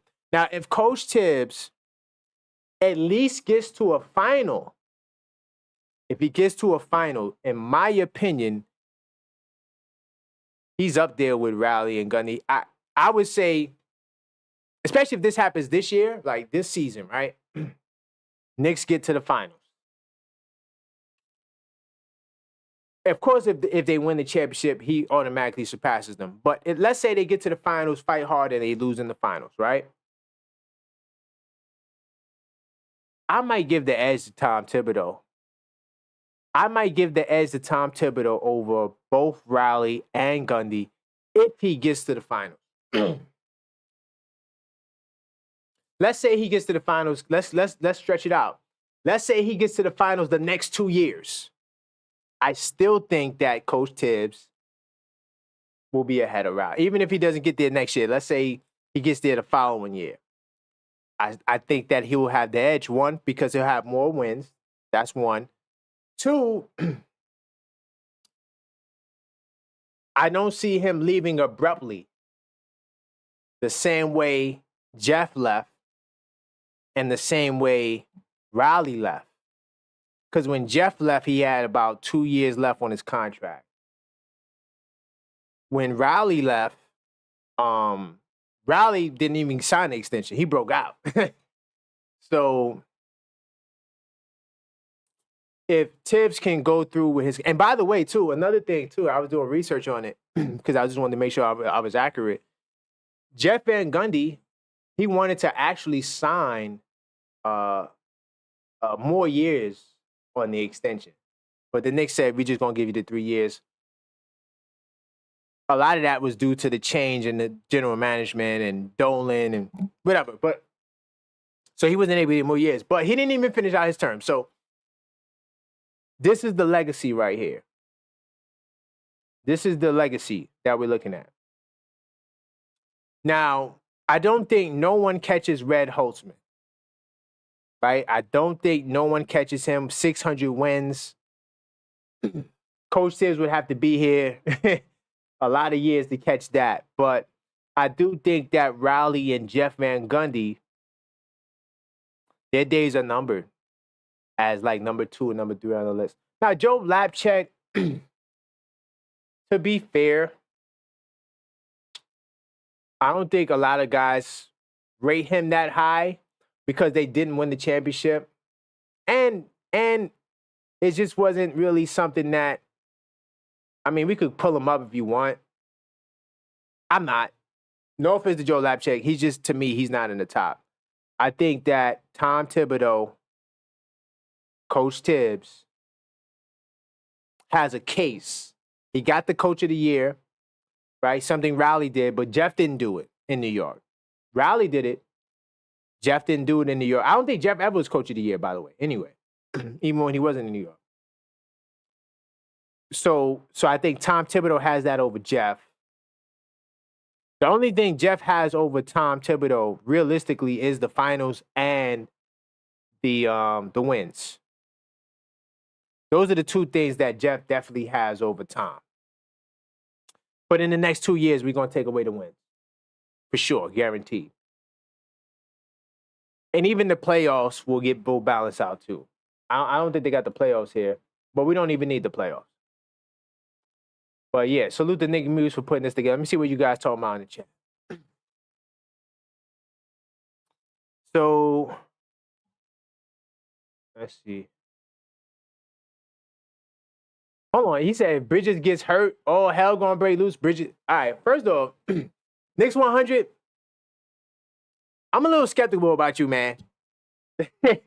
You're coming in here with a little. I'm not saying you being negative, but you talked about OG gonna get traded, and now you're talking about the prospects of Bridges getting hurt. Anything is possible, but to put that jacket on Coach Thibs, I wouldn't put the jacket on Coach Thibs because most guys get hurt is just like a fluke type of situation. Rarely do you have guys who are injured further injuring themselves. Like, let me explain. So, like, Joel Embiid, perfect example, right? Joel Embiid came back a little early off his meniscus tear, but he did have surgery. Clearly, he wasn't really that further along in his recovery. But to put that on Nick Nurse, if Joel Embiid would have got hurt again, I don't know if you put that on the coach, right? Like, injuries is kind of like iffy because you would never know if he stayed in net would he have gotten hurt. He could get hurt at any point in time. First off, the whole AC Green thing, it's not normal. Guys, especially today's day, you rarely see guys playing 82 games. It's not something that is consistent. So if we're gonna, being that Knicks 100, you go back, to way back in the day. Do you fault Riley? If we're gonna go with the burning out the players, do you fault Riley for Patrick Ewing's health issues? I just showed you. I didn't show you the stat. I could show it to you if you want me to, but the Knicks back in '92 under Riley, Patrick Ewing played 82 games, and he played 38 minutes a game, and he was at age 29, and Ewing was playing consistently around that 38-minute mark. Are you going to use that excuse to say Pat Riley burnt out Ewing? Or was it that Ewing just got hurt? I don't want to put that on the coaches. That's what I'm saying. Me personally, I mean, you could do whatever you want. Me personally, I don't want to put that on the coaches. Let's see. So I also, Bridges, I wouldn't put that on Bridges either. Let's see what happens with Bridges. Because getting hurt could be, this literally could be getting hurt. Getting hurt could be you jam your finger. Now, because it's a bad jam, you got to miss 2 games. If Bridges misses 2 games and still plays 80 games, he'll still be looked at as the Iron Man. But him, breaking jamming those, his finger, that's a fluke injury. That's not a burnout. You know what I'm saying? Like, that's what I'm trying to say. Like, I know, in Knicks 100, I get what you're saying too. Like, that's what the fans are going to do. But we are level-headed Knicks fans. We got to do better. Let me see. So, oh, my God. Salute to this guy right here, to me, is the MVP of the Knicks YouTube fandom world. Knicks will be champs in 25-26. My brother, you just joined at the right time. We talking about Coach Thibs right now. Why I think that he could surpass Pat Riley and Jeff Van Gundy. I think he's on the cusp of it for sure. Is he better than them two right now? No. I kind of went through a preview as you can see on the screen when we talk about wins. He has less wins, and those 2 guys also went to the finals. So he has to do both of those things, and I think if he just does both of those things, he'll be surpassed. So that's what I was just going over right now, talking about wins and legacy and stuff like that. Oh, also salute to Keith Watkins definitely salute to Keith Watkins in the building. Greetings from ATL. By the way, New York, we take over every damn near city on the East Coast. There's so many New Yorkers. I know at least 5 New Yorkers personally that I know that live in the surrounding ATL area. So salute to you, Keith Watkins, for tuning in. Yeah, I'm just talking about flagship right now. We talked about a couple of different topics. All I'm saying, Bridges never hurt. If he get hurt under Thibs, watch what people gonna want Thibs fired. Yo, Knicks and that's what I'm saying. Nick 100, I'm riding with you. Because I do think that Knicks fans are crazy. Knicks fans, I'm gonna say this. I listened to a lot of Neil deGrasse Tyson, right? And he talked about one time. This is low off basketball, but I'm relating it to basketball. He says that how Africa has the greatest DNA diversity because that's where human life started, right? So in Africa, you'll find the smartest people and you'll find the dumbest people. They're going to all be in Africa, right? Because they have the greatest diversity in terms of genes and DNA when you talk about that stuff. I'm going to take that same statement and apply it to the Knicks. The Knicks have the most fans. First off, salute the Knicks Nation. Definitely the biggest fan base in the basketball world. I don't care about the Lakers. The Knicks have the most fans in the world. So because we have the most fans, you are going to have a group of people that are going to say that. If Bridges gets hurt, oh, look, Coach Thibs burning guys out. All you got to do is direct them to my channel and let them watch this video, right? And I'll just level-headed Knicks talk. You know how we get down. So, yeah, that's what we talking about. Knicks 100, I'm riding with you. Let's see. Knicks will be champs. He says, Riley pushed MJ to 6 and 7 games with the Knicks squad, whose second best player averaged 14 points per game. Ooh.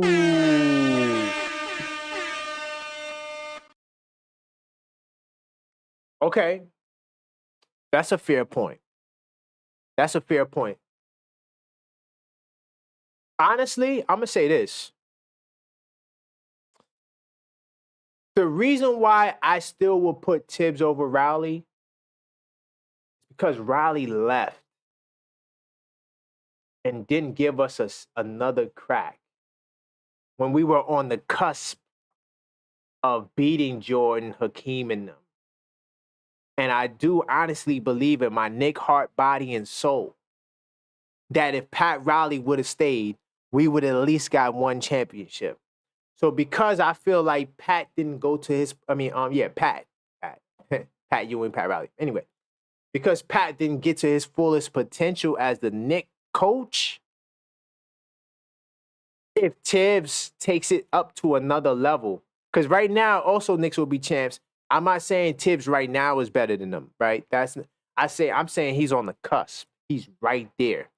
If Thibs gets to the finals, think about it. And of course, we know Jordan and taking Jordan to 7 games, and Jordan is the GOAT, right? Unfortunately, I had to mention his name. I meant to say the bald-headed guy in Chicago. Remind me to never mention that guy's name. He is the arch enemy for life. Michael Jordan. The bald-headed guy from Chicago. Anyway, even though those battles definitely were next level, high level, if Coach Thibs can take a team, 2 All-Stars. Remember, you only had a bunch of All-Stars. Now, you can argue and say there wasn't all All-Stars maybe at that point in 92. Yeah, in 92, I don't know if Mark was an All-Star yet. I have to look that up. Was Mark an All-Star in 92? To piggyback on what Knicks will be chances saying. He's saying that 92 team, right? Or those teams, they took Jordan to 70 to game 7, right? Something that none of the West Coast teams even did, right?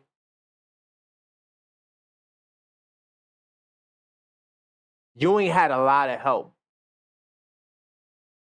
Now, you could say the Knicks also have a lot of help too, with Bridges, but the Knicks only have 2 All-Stars on the roster. As it currently sits, can OG Anunoby become an All-Star? I would love to see it. Will Mikal Bridges be an All-Star? I would love to see it. But more than likely, due to the fact that stats sacrifice points, because points is like the number one stat they look at. When you look at all the All-Stars, it's like in order to be an All-Star, you have to average near or above 20 points a game. If you don't average that, you don't make the All-Star team. So because even though these guys may compete at an all-NBA defensive level, they're not going to get that same light, right? So more than likely, it'll just be Randall and Brunson. But if Coach Thibs can take this team, who is highly regarded, right? We just went over early in the episode We talked about how the Knicks are projected to win 53.5 games, which is the most since 94. And we know what happened in 94. They went to the finals. So even with all of that, the Celtics are the prominent team right now that everyone feels is the favorite to win the championship and to be the best team record-wise. So I'm not saying Tatum is on Jordan's level, right? But Tatum and Brown are great players, y'all. As much as I don't like the Celtics, I have to admit it. If Coach Thibs can beat those guys, something that Riley didn't technically do, we did beat the Bulls when Jordan retired. We didn't beat the Bulls when Jordan was there. So I'm kind of paralleling, just trying to give a slight pushback to my man Knicks will be chance to 25-26. I kind of agree with him. I think that that's a hard point to argue when you go up against the GOAT, the ball-headed guy from Chicago. You take him to 7 games. That's kind of impressive, especially when most teams did not go 7 games with Jordan. But at the same time, if Thibs beats the team that is comparable to the Jordan era, I mean, technically because they went to the East Finals. They have been going to the East Finals a lot, right? I think they went to the East Finals the last 4 years, the last 4 seasons, and then going to the finals twice out of that time. So if you overcome that, something that respectfully Van Gundy nor Riley was able to do while Jordan was there, I think that's a high regard too, man. And then if he wins the championship, it's automatic. I'm saying to even match or surpass, all he has to do is get to the final. Let me see what you're talking about. Yeah, Riley left because New York didn't give him into his demands, and Miami did. Facts. Riley did what any in the workforce would do. And that's what I'm saying. Like, me personally, same thing with Hartenstein. Perfect example, right? Because I am the objective Knicks fan, I don't care about individuals that much. Individuals come and go, right? I mean, in the 90s, I was more of a hardcore fan where I would just fall in love with players. Like, I was a big Ewing fan. Big Ewing fan. Was hurt when they traded him. I was hurt when he got hurt. I mean, so because of those experiences in the 90s, and then even the experiences in the mid-2000s, oh my God, who remembers how terrible that is? I literally skipped past the 2000s. I go from 2001 to 2000, like, what was that, 11 when Melo first got there? Then after Melo, the team falls apart and they don't make the playoffs. That's a blur to me until, the R.J. Barrett draft. And that's when the Knicks were starting to try to make moves in the right direction. So everything else it's a blur to me, right? Because it was hard times. So in the 2000s, I became more objective in my approach. So I'm less attached to the players and what the players have to do. So my thing is, I just want to win. Like, that's just where it's at for me. I just want to win. Let me see. Hold on, let me see. Let me just double check. A lot of good comments here. I just want to see what I want to read. By the way, if you guys may notice, well, we are officially a part of the YouTube partnership program. So if I miss your chat and you want to make sure I get the chat, you could also send super chats as well. We definitely do accept super chats on this channel. We just got accepted into the YouTube partner program. So salute to us. And I couldn't have got here without you guys. So just in case I missed something while I'm talking, let me see. Riley pushed MJ 6-7, right? Okay, that's where I left off at. As Knicks fans, we have a revisionist mindset when it comes to 90s basketball. Really? Why do you say that? This is what the fake Thibs praise has been, waiting for true definitive reasons to fire Thibs. World Wide West going straight tell Dolan to tell on Thibs you watch. I think that Knicks 100, I predict success, man. I don't, like, talking about being an objective Knicks fan, right? there's a time to be pessimistic, right? I mean, we've seen the Knicks at their worst. And during those times, it's the wrong time to say, this is our year. And Knicks fans used to do that all the time. Partially because of that revisionist history that I think my man Knicks will be chanced. I'm going to get to his future comments in a second. We always thought the Knicks could do good. Knicks could do good. And I would say pre-RJ Barrett. And when I say pre-RJ Barrett, that's pretty much pre-Randall too, right? Those teams and post-Melo playoffs, those teams were not good at all. They just weren't good. So during those times, I was very hard on the Knicks. Right now, Knicks 100, while I feel you, because I do think Knicks 100, your experiences, you see the negativity in the community, and there still is a lot of negative. You'd be surprised how negative the community can be. It's crazy to me. So I get what you're saying, but we have to, especially when we talking that level-headed Knicks talk, we have to have a positive outlook. Right? We gotta keep it a positive. I don't want to talk about nobody getting fired. We all getting bags right now. Everybody gets a bag. You get a bag. You get it. It's the Oprah. We in the Oprah Winfrey mode right now. Everybody gets a bag. Let's see. Riley left New York because of demands, right? Talked about that. Let's see. Mark Jackson made the All-Star team at 89. Salute to B Knicks will be chance for correcting me. Now, I'll openly admit, I don't go back to the 80s.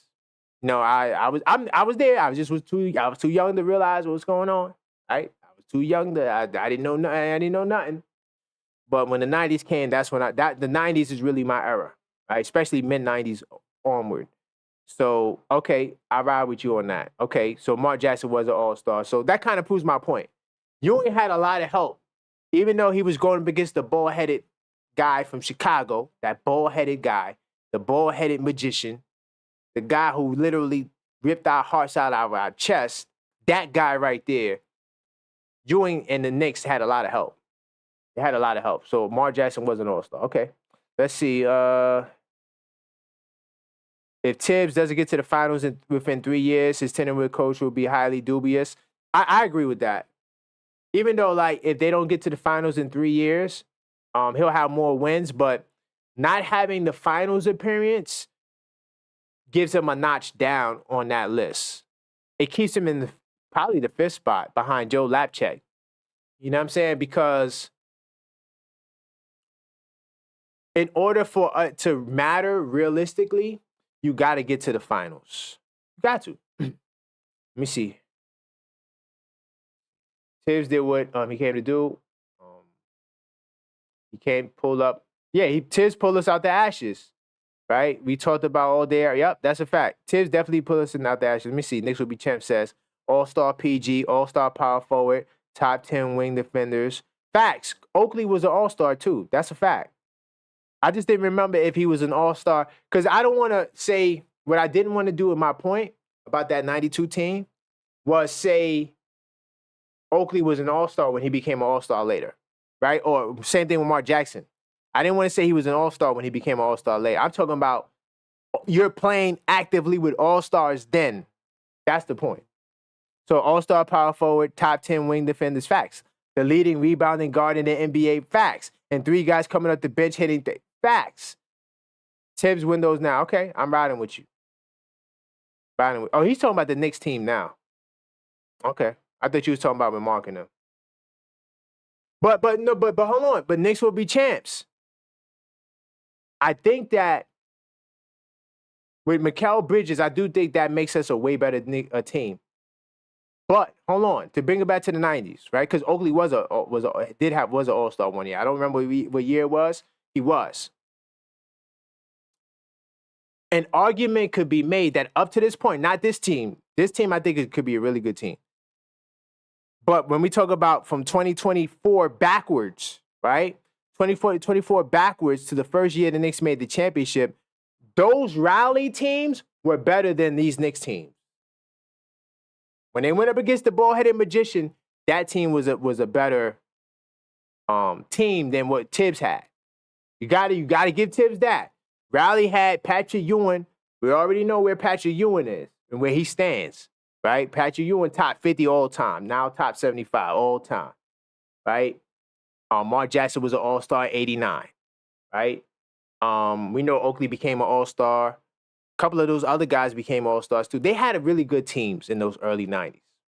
We cannot sleep on, and it was a younger Ewing. That was just, he was dangerous, right? So to be fair, I'm not capping for Coach Thibs. I'm not saying Coach Thibs doesn't have to get the job done. I'm also saying that this team with Mikal Bridges, this new Knicks team, isn't good enough to compete with those older teams, or it's just a good team right now. This team right now, I think, can make it to the finals. That's just how I feel. You can say I'm a delusional Knicks fan. I can give you sound reasons as to why I believe that's also the case. The Knicks can get to the finals, right? KP and the Celtics, and realistically, KP is the real hurdle for us. We know that KP is a thorn in our sides, and the thing about KP is he has to be healthy, which he hasn't shown that he consistently can be healthy, especially during a playoff run. But those rally teams were better than what Thibs had to go through his first 4 years. Now, going forward, I think these Knicks teams are definitely capable. But I'm saying, we talk about R.J. Barrett and those guys, they don't light a candle to those 90s Knicks teams. That's all I'm saying. Let me see. But yeah, but Knicks will be champs. You are right about the clock is now. This team, this year, I feel like it is a finals team. Let's see, Knicks 100. I say every year is like clockwork past 40 years. While the Knicks said you're gonna get your big bag, get a big bag. Okay, all right, that's true. Let's see, Knicks will be champs. Thibs is the Mike Woodson category until further notice. He's better than Mike Woodson. Thibs is better. All right, so look. Mike Woodson only played, what, 3 years? 3 years with the Knicks? 2 years with the Knicks? Yeah, 3 years with the Knicks, I think he had. And then Phil came in and let him go, which was crazy to me. Because to be fair, Mike Woodson probably would have, well, I don't know, because I'm just going to say it like this. There was a lot of politics in that front office around those Melo teams, especially after, well, I'm not going to say after. I'm going to say during Melo's tenure, for sure. But then when they brought Phil in, Phil wanted the whole triangle stuff, and it was just whatever. That kind of ruined the team. So, yeah, Mike Woodson had to go because he wasn't the triangle coach. So, because of that, I got Thibs over Mike Woodson.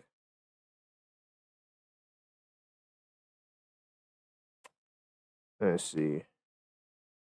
Thibs is in, let me see, no character. Mark was an all-star for the Clippers, wasn't he? Mark Jackson was traded after his rookie season. I don't know. Listen, y'all go back to the 80s. Y'all let me know. Unless you want me to look it up. I could look it up. All right, let's look it up. Why not? It's not going to hurt to look it up. Like I said, I don't go back to the 80s, y'all. I'm a 90s guy. 80s, that's before my time. that's and also the 80s wasn't a good era, too. I know more about the 70s than I do the 80s, believe it or not. Because I had to go back to, by the way, Dick Barnett was my teacher at St. John's University. He was my professor. So I used to go back to the 70s to research those teams, because to me, those teams was our only real era of supremacy, I would say, because we had the 2 championships. Then the 90s was a good era, but we didn't win the championships. So to the Mark Jackson conversation, y'all, he was an all-star in 89. So salute to my man, Knicks will be champs, because he said that.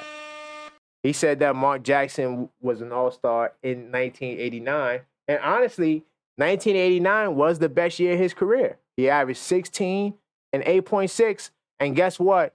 He was an all-star as a Knick. All right? So just to end that conversation. When you say Mark Jackson was traded, no, Bodeg, you said he was traded after his... No, Mark Jackson wasn't traded after the rookie season. Mark Jackson was drafted in 88. Mark Jackson didn't get traded till 93. Yeah. Because this 92 Knicks team this is the team that took Jordan and the Bulls to Game 7. And Mark Jackson was on that team. So that's why I was giving Knicks would be chance slight pushback. I was saying, like, those Knicks teams were better than Thibs Knicks teams. I mean, those Knicks teams with Ewing was better than what Thibs has now. Well, no, Thibs had. Now with Mikal Bridges, I think this team can be competitive. But those other teams at 92 to 94, especially, those were the best Knicks teams. To me, probably in the 99. Okay, the 99 team was good too. They just didn't have time to gel, and Ewing got hurt. The 97 team was good too.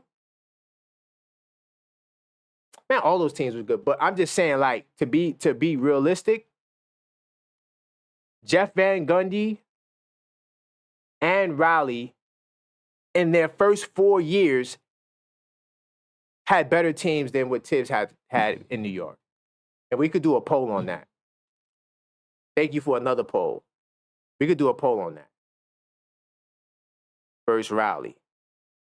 So Thibs is kind of working more with less, and Thibs was coach of the year his first year with 1 All-Star. Riley had 2 All-Stars. I'm just saying.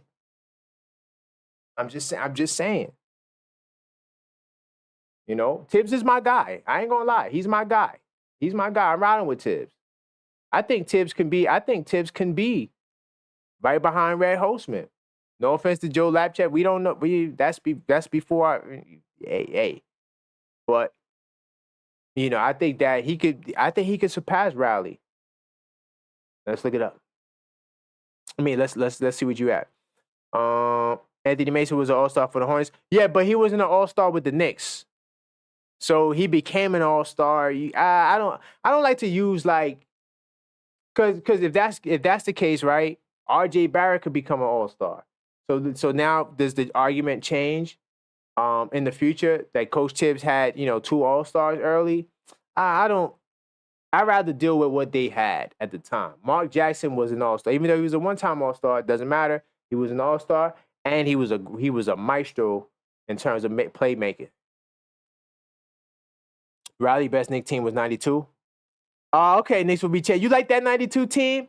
You know what? That's a poll. I don't think I did that before. Which 90s Knicks team was the best? Yo, we got 3 polls, y'all. Just want to write that down. The only problem with the 90, you can't sleep on the 94 team, though. Because the 94 team, technically, now, of course, Jordan wasn't, I keep saying Jordan. Oh, my God. The bald-headed guy from Chicago retired.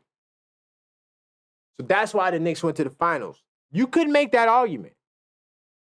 If the bald-headed guy stayed, they might not have went. But at the same time, the 95 team, remember, they was up 3-2 in the finals. So the 94 team, even the 99 team, remember what happened in 99? You had the lockout. No real training camp. So, and they had some new pieces in 99. So if that 99 team would have got a training camp and an 82-game season, that team might have won the championship.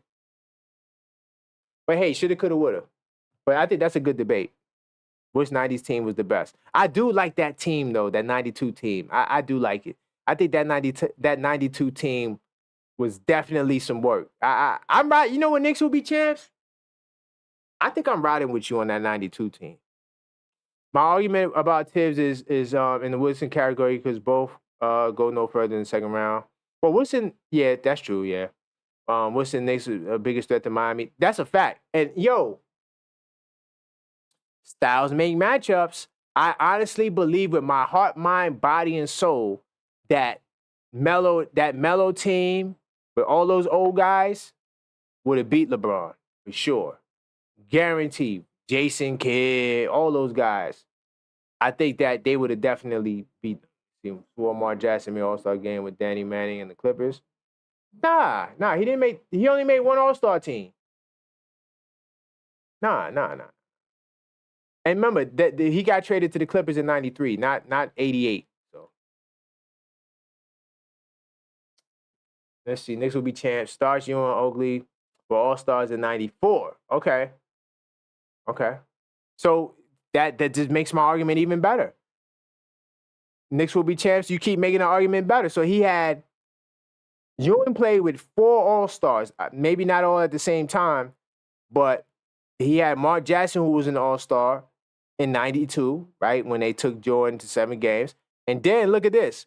Starks, Oakley, and Ewing were All-Stars in '94, right? And of course, you would argue Starks wouldn't have made the team if Jordan wasn't there. Okay, that's a fair point. Bottom line is, I don't care. 3 All-Stars. 3 All-Stars, right? So Riley had the better teams. Thibs ain't have the teams that Riley and Jeff Van Gundy had. It's a fact.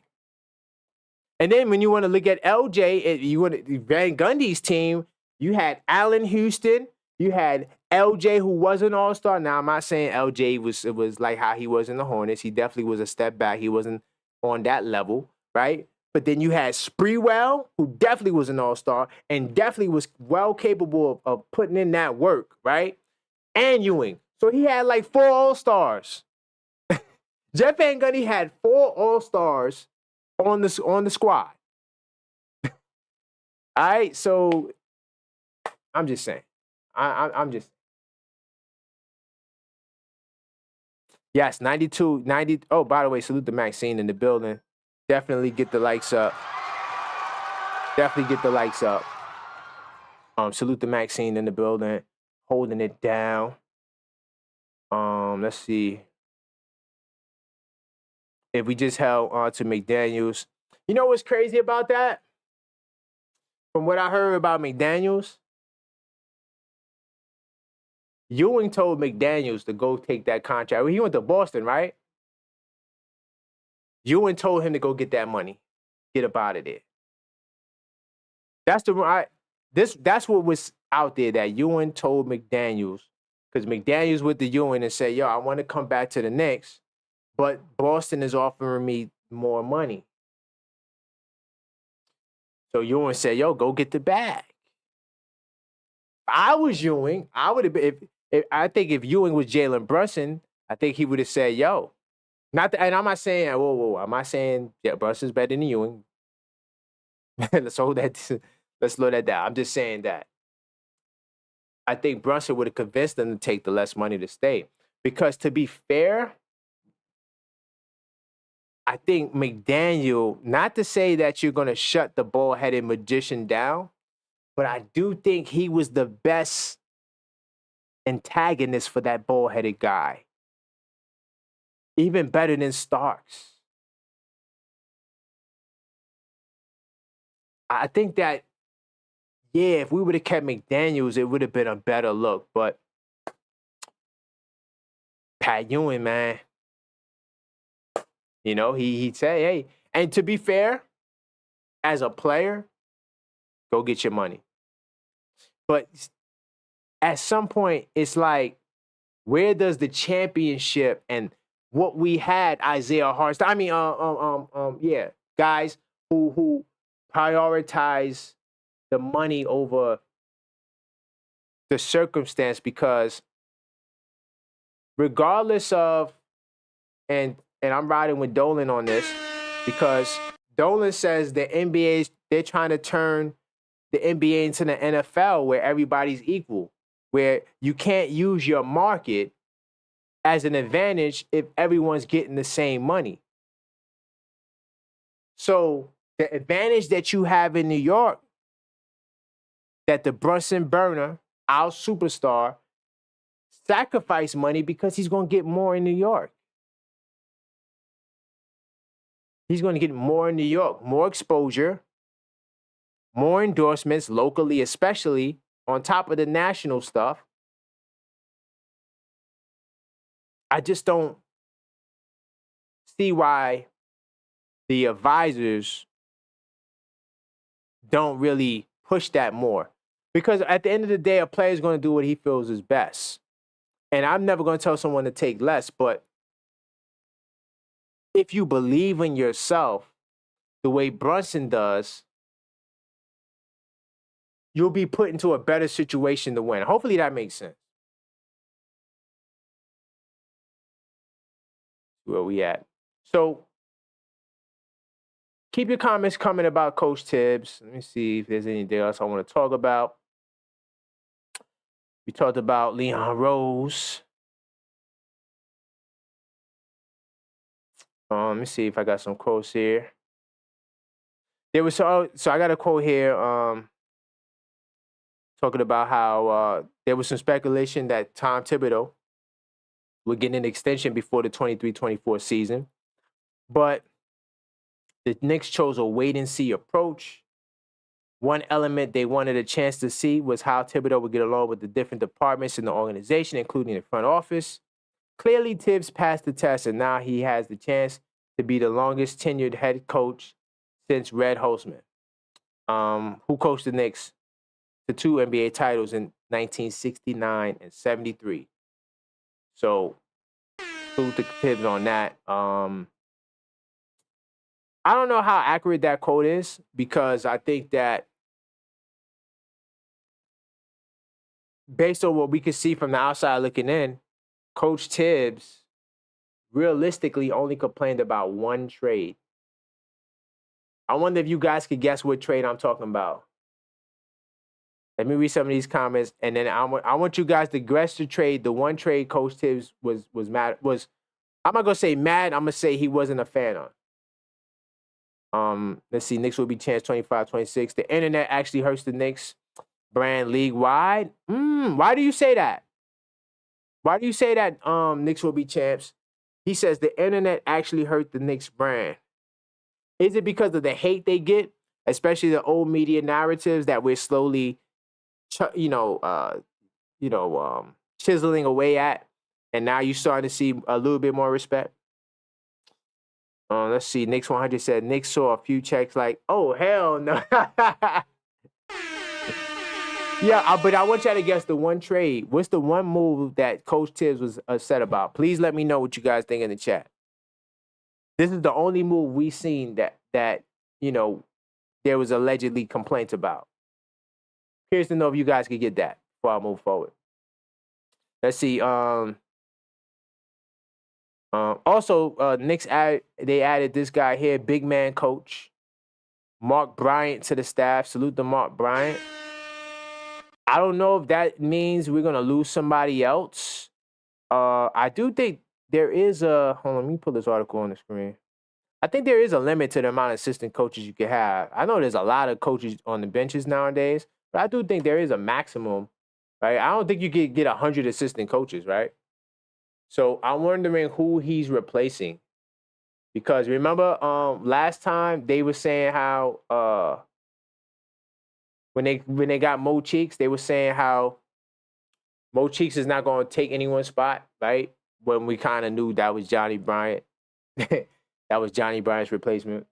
So now they add Mark Bryant, Jersey kid, Jersey in the building, salute to Jersey. They view him as one of the best big man coaches in the NBA. Now I ain't gonna lie to you, y'all.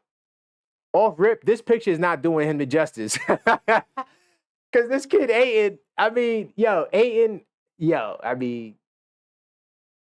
not trying to I don't take shots at players, but how has Ayton developed, right? Ayton was a solid big coming into the league. Hasn't been more than a solid big.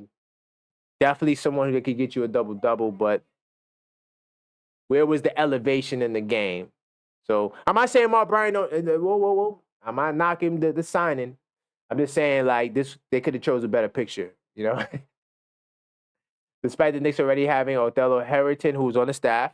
Uh-oh. Could Othello be out? Despite already having Othello Harrington, they went out and got Bryant, who has spent 35 years as a NBA player and assistant. Salute to that, man. That's wisdom right there. 35 years as a player and an assistant, that's wisdom. So, Mitchell Robinson coming off the ankle surgery. He has no proven backup. Says Isaiah Hartenstein left. Well, I think that's going to be changing soon. Honestly, I ain't going to lie to you, y'all. If Precious dips on us, like he goes somewhere else, but now there's no Precious, I would give the kid Scap a shot. Because Spencer has shown me for the past 2 summer leagues, I know he played with the G League team. The kid definitely has game on the NBA level. And he needs to get that competition on the pro level. You never know. This kid could be the next Vujicic or Valanciunas or somebody that could be a double-double machine. You won't know unless you play the kid. So if Precious just dips on us and he goes to Oklahoma or some crazy, not Oklahoma. If he goes to somewhere random like Memphis or something like that, I'm willing to give that kid a shot and let him work with this guy in Othello Harrington, right? So Brian, he's from Jersey. He South Orange in the house. Salute to South Orange. He started at Seton Hall, right? Then he was an assistant at Oklahoma City, right? And then he was in Phoenix from 2019 to 2023. He also was with Mikal Bridges, right? So just a little background on Mark Bryant. Hopefully, it works out. I mean, right now, I don't hear about any other coaches looking for other jobs. So, you know what? Let me jump into Word on the Street. Hold on. We're going to do Word on the Street. And then I think I'm going to do the final mellow topic before we wrap up. Because, hold on. I'm going to take this off the screen so I can log in and you won't see it. So, Word on the Street is a segment where, we pretty much review the polls and we see where Knicks fans are and how they feel. And sometimes we get some good conversations out of it, polarizing conversation. Last week, it was the campaign scenario where some Knicks fan, right, had the audacity to tell me, I don't know what I'm talking about, about Tyler Kolek and how Tyler Kolek, he is not going to play. And Ian Begley walked back his commentary, right, and all that stuff. And I'm like, yeah, he did walk back his commentary, but it wasn't about that. Oh, and Shaq, we got to get to Shaq. Okay. I got to move a little faster. There's some topics I want to get into. Matter of fact, since we on Word on the Street, we'll talk about Shaq, right? So I dropped this poll this morning. Salute to those in the community. I didn't get a chance to post this in the Discord yet. By the way, join the Discord, y'all. You want to continue the conversation with me offline. We have great conversations in there. We have a 24/7 Knicks chat. Definitely get up inside that Discord and let's build. And we also have the free Knick hat giveaway. So in order to get there, you can click on the link that's in the description or the link that's posted in the chat or pinned in the chat, rather. So we're going to start with this first poll right here, right? So according to Shaq, the Knicks are nowhere near a championship team. Does he have a point, or is his point based on New York bias?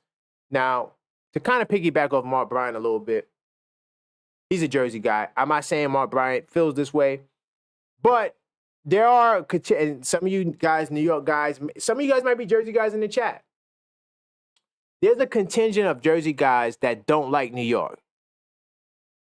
They always try to hate on New York. They always try to dump on New York. They always got something slick to say about New York.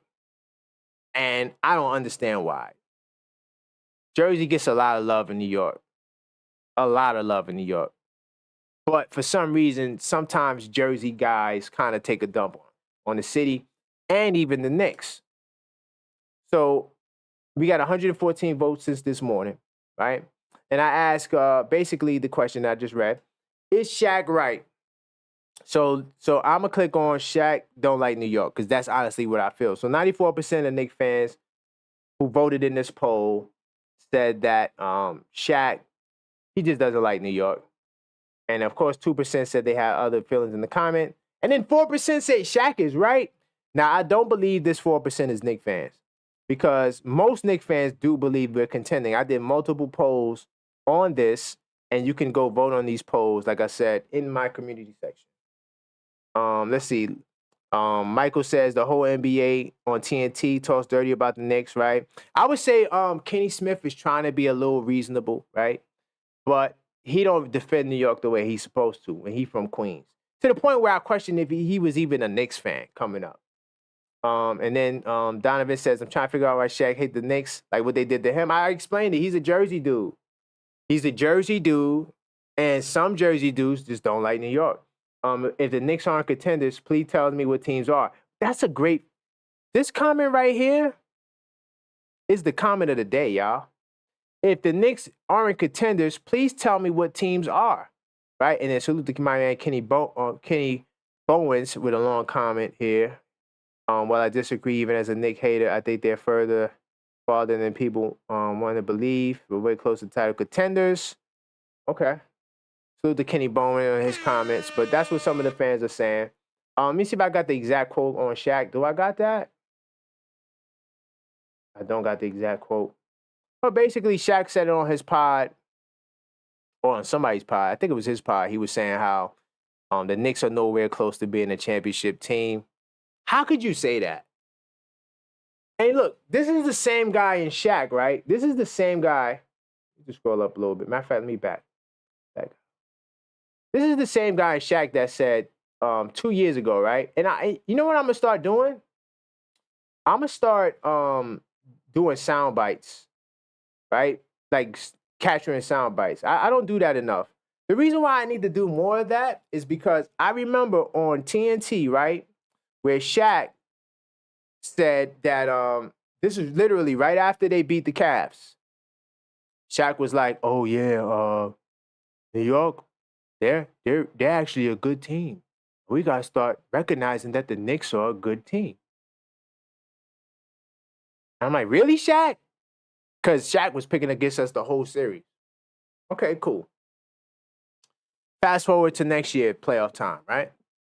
So how many of you guys, and we actually did a poll in the community section talking about this. Shaq actually said that the Orlando Magic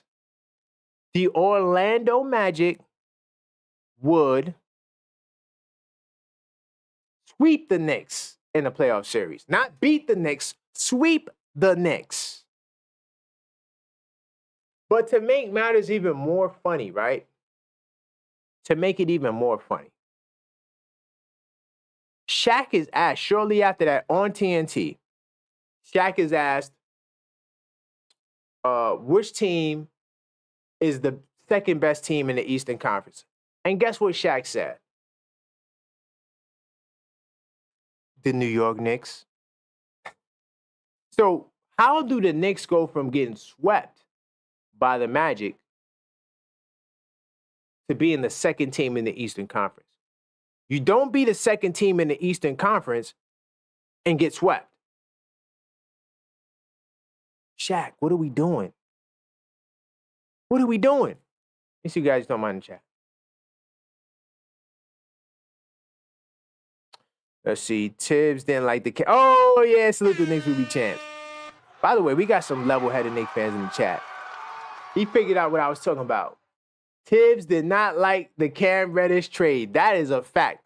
That is the only time, literally the only time Thibs was rumored or alleged for having ill feelings. Other than that, and I think it's, and honestly, to be honest, I think that's the reason why they traded Cam. Because Leon Rose was like, all right, the trade didn't work. And all that trade, and I did a video talking about it. All that trade was to avoid paying Kevin Knox. So they got an extra year in Reddish to assess whether or not to sign Reddish. And then they said, nope, Reddish ain't the guy. And they traded Reddish for Josh Hart. The rest is history. So good job. Knicks will be champs. Scat will be perfect. Knicks 100 said Scat will be in a perfect position and just won't get the rebound. Really? Scat will be in a perfect position and just won't get the rebound because they can't be us. We come with the worldwide brand built in. Every state be on that. Yeah, that's a fact. That's a fact. I'm with you, Knicks. I get what you're saying. Thibs versus Rowley is like 23 versus Robert Horry. Thibs versus Rowley is like 23 versus Robert Hurry. I think you meant to say salute to John Bryce. Salute to John Bryce. He says, so all right, so John, all right. I want to follow up on that. You don't think Thibs, not right now, because, and John, I'm not sure if you was on, but I said that Rowley has had the better teams than Thibs. If you look at the first 4 seasons of Thibs and the first 4 seasons of Rowley, Rowley's teams is better. So you have to put that into consideration too.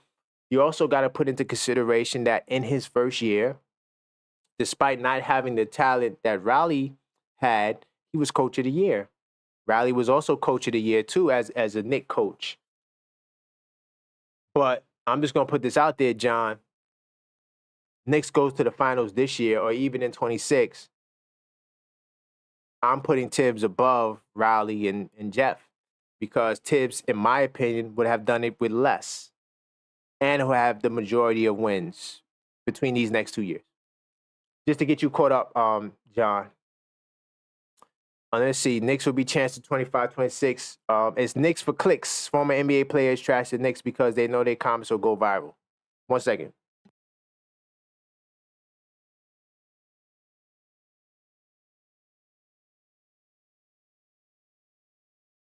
That's a fact.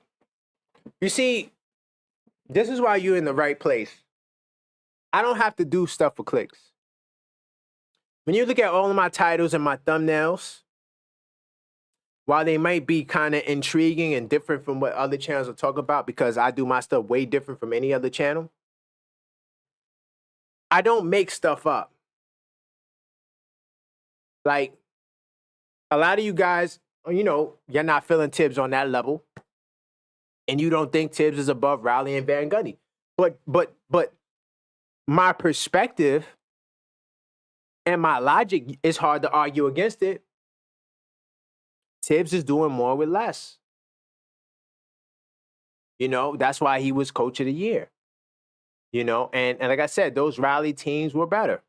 For sure, definitely the Rowley team. Even the Van Gundy's teams was better. I mean, like I said, he had 4 All-Stars. He had 4 All-Stars. Van Gundy had 4 All-Stars. Guys that were All-Stars all together on the floor together. You know, and you don't win a championship? Not to take away from Van Gundy, I'm just saying, like, Thibs can actually win a championship. He's in position to do that. So if you guys missed out earlier, we talked about Thibs a little bit. Let me see. Magic for real, a good team, no? Yeah, I mean, the Magic are a good team, but was they going to sweep us last year? No.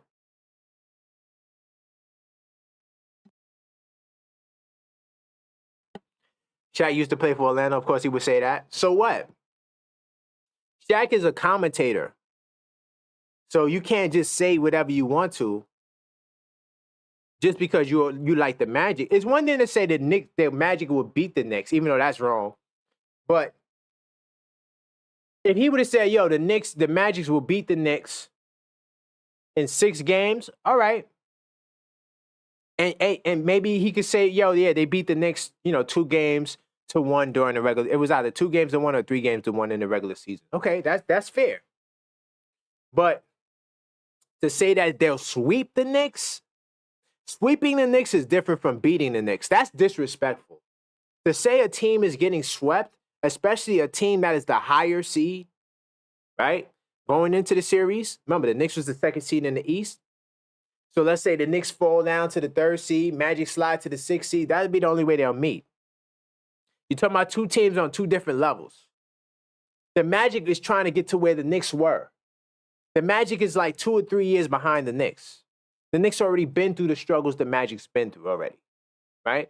So now the Magics are getting their lumps in. Knicks already did that. The Knicks right now, we're the 2nd best team in the East looking behind Boston. So it's disrespectful. It's disrespectful. Even if you think that the Magic would have got the win.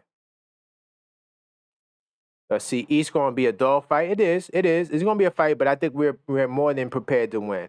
Thibs would have won a whole nother coach of the year had he not won it. And yeah, that's true. Yeah, Thibs definitely would have won it. I mean, I think honestly though, even if he didn't win it last year, I do think that Toe Thibs should have been nominated in the top 3. Can we win something besides we start anointing goats? Okay, first off, John Bryce. No, Van Gundy nor Rowley are the GOAT. The GOAT is Red Holzman. So we already have a clear GOAT that is the gold standard for New York Knicks coaching in basketball. Red Holzman is number 1. No one can top him. Right? Coach Thibs going to have to do another 15 years. I don't think Coach Thibs have 15 years in him to do that. So you know, we're not anointing GOATs. What I'm saying is I think Coach Thibs has done more with less. And I think that based off of him getting the extension, I do think that he can see the extension out. And I think the Knicks are more than capable of getting to the finals. And if the Knicks get to the finals, I would put Coach Thibs top 2 all time. The only thing that's holding him back is the finals and the wins. I already showed earlier, John, if you go back, watch the pod over, I broke down how Coach Thibs will get there in 2 years. So, yeah, we're not talking about GOATs.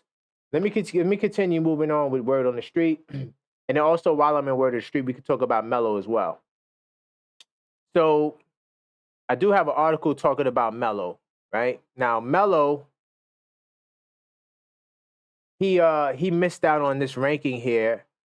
And you know what? Let's look at the ranking first.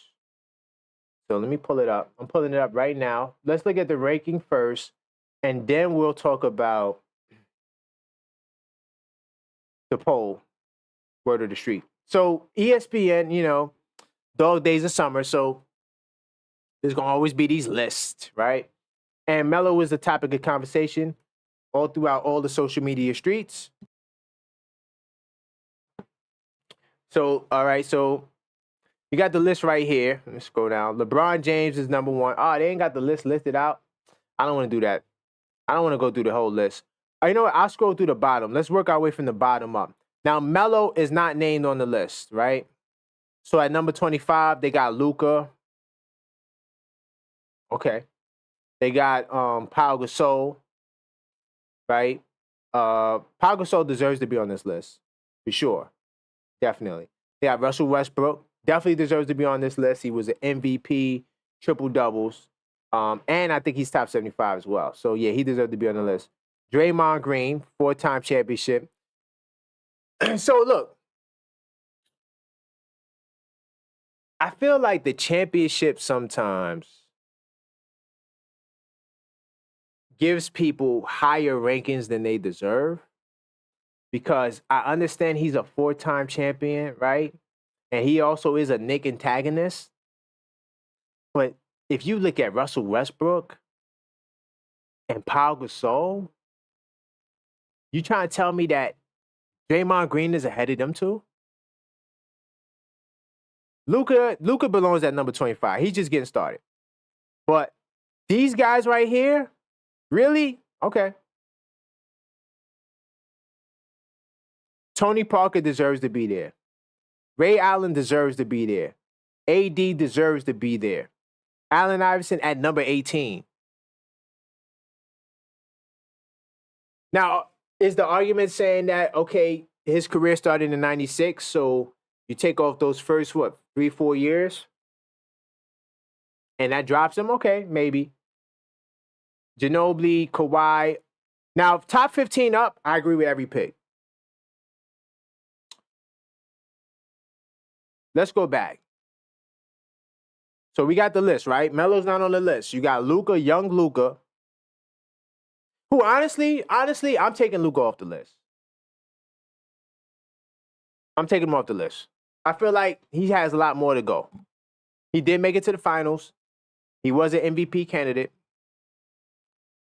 Besides averaging 34 points and getting the assists he got, he hasn't done nothing that Melo hasn't done.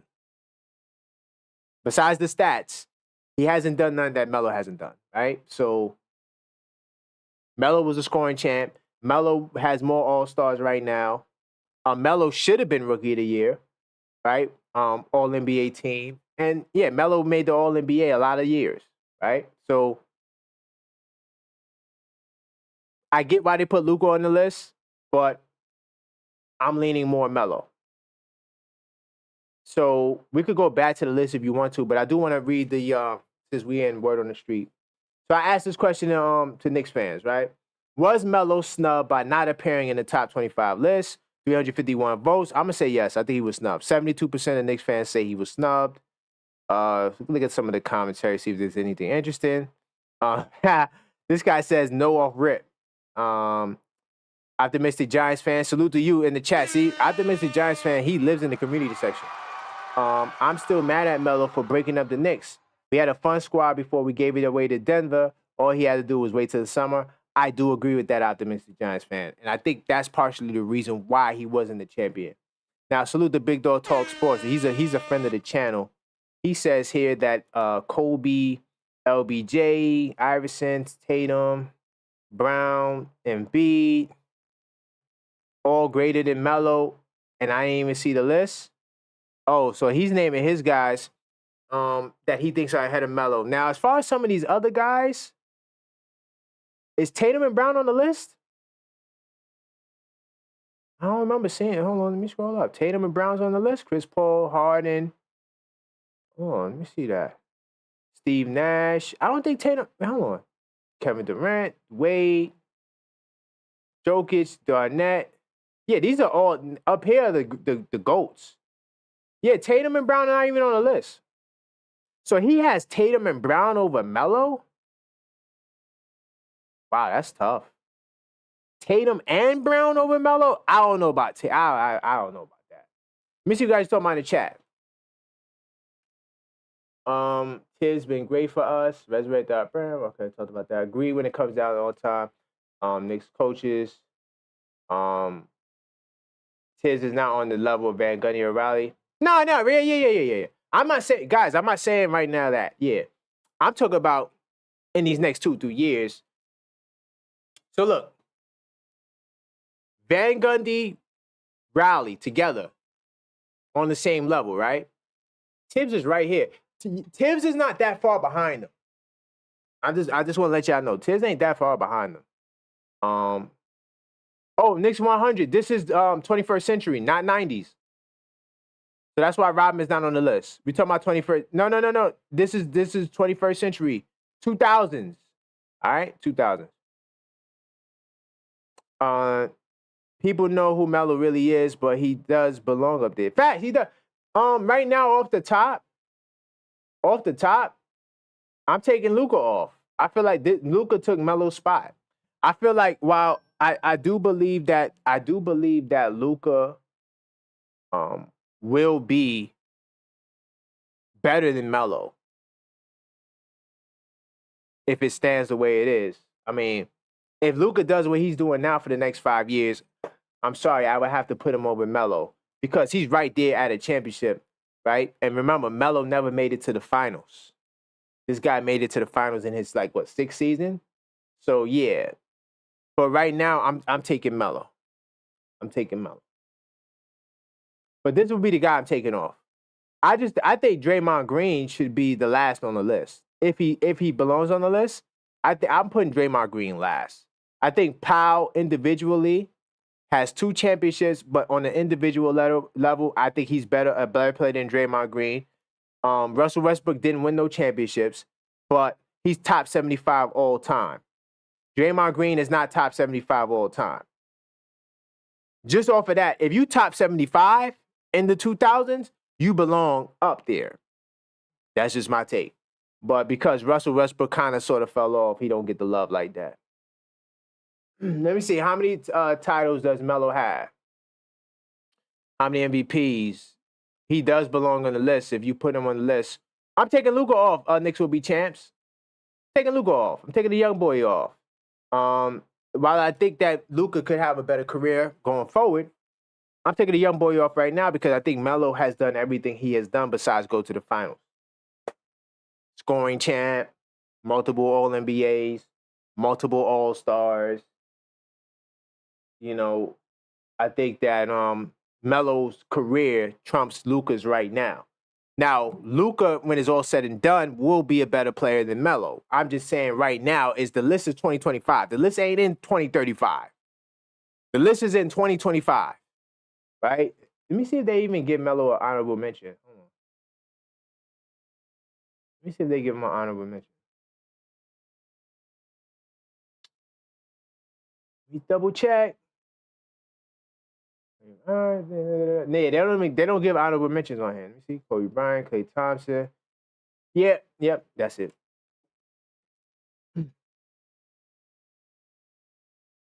Tim Duncan was gone before 2000? Nah, Tim Duncan was gone before 2000. Tim Duncan played in the 2000. Tim Duncan won 4 championships in the 2000s. He got the 1 championship in 99 against us. And then Tim Duncan won 4 championships in the 2000s. Tim Duncan, honestly, let me see.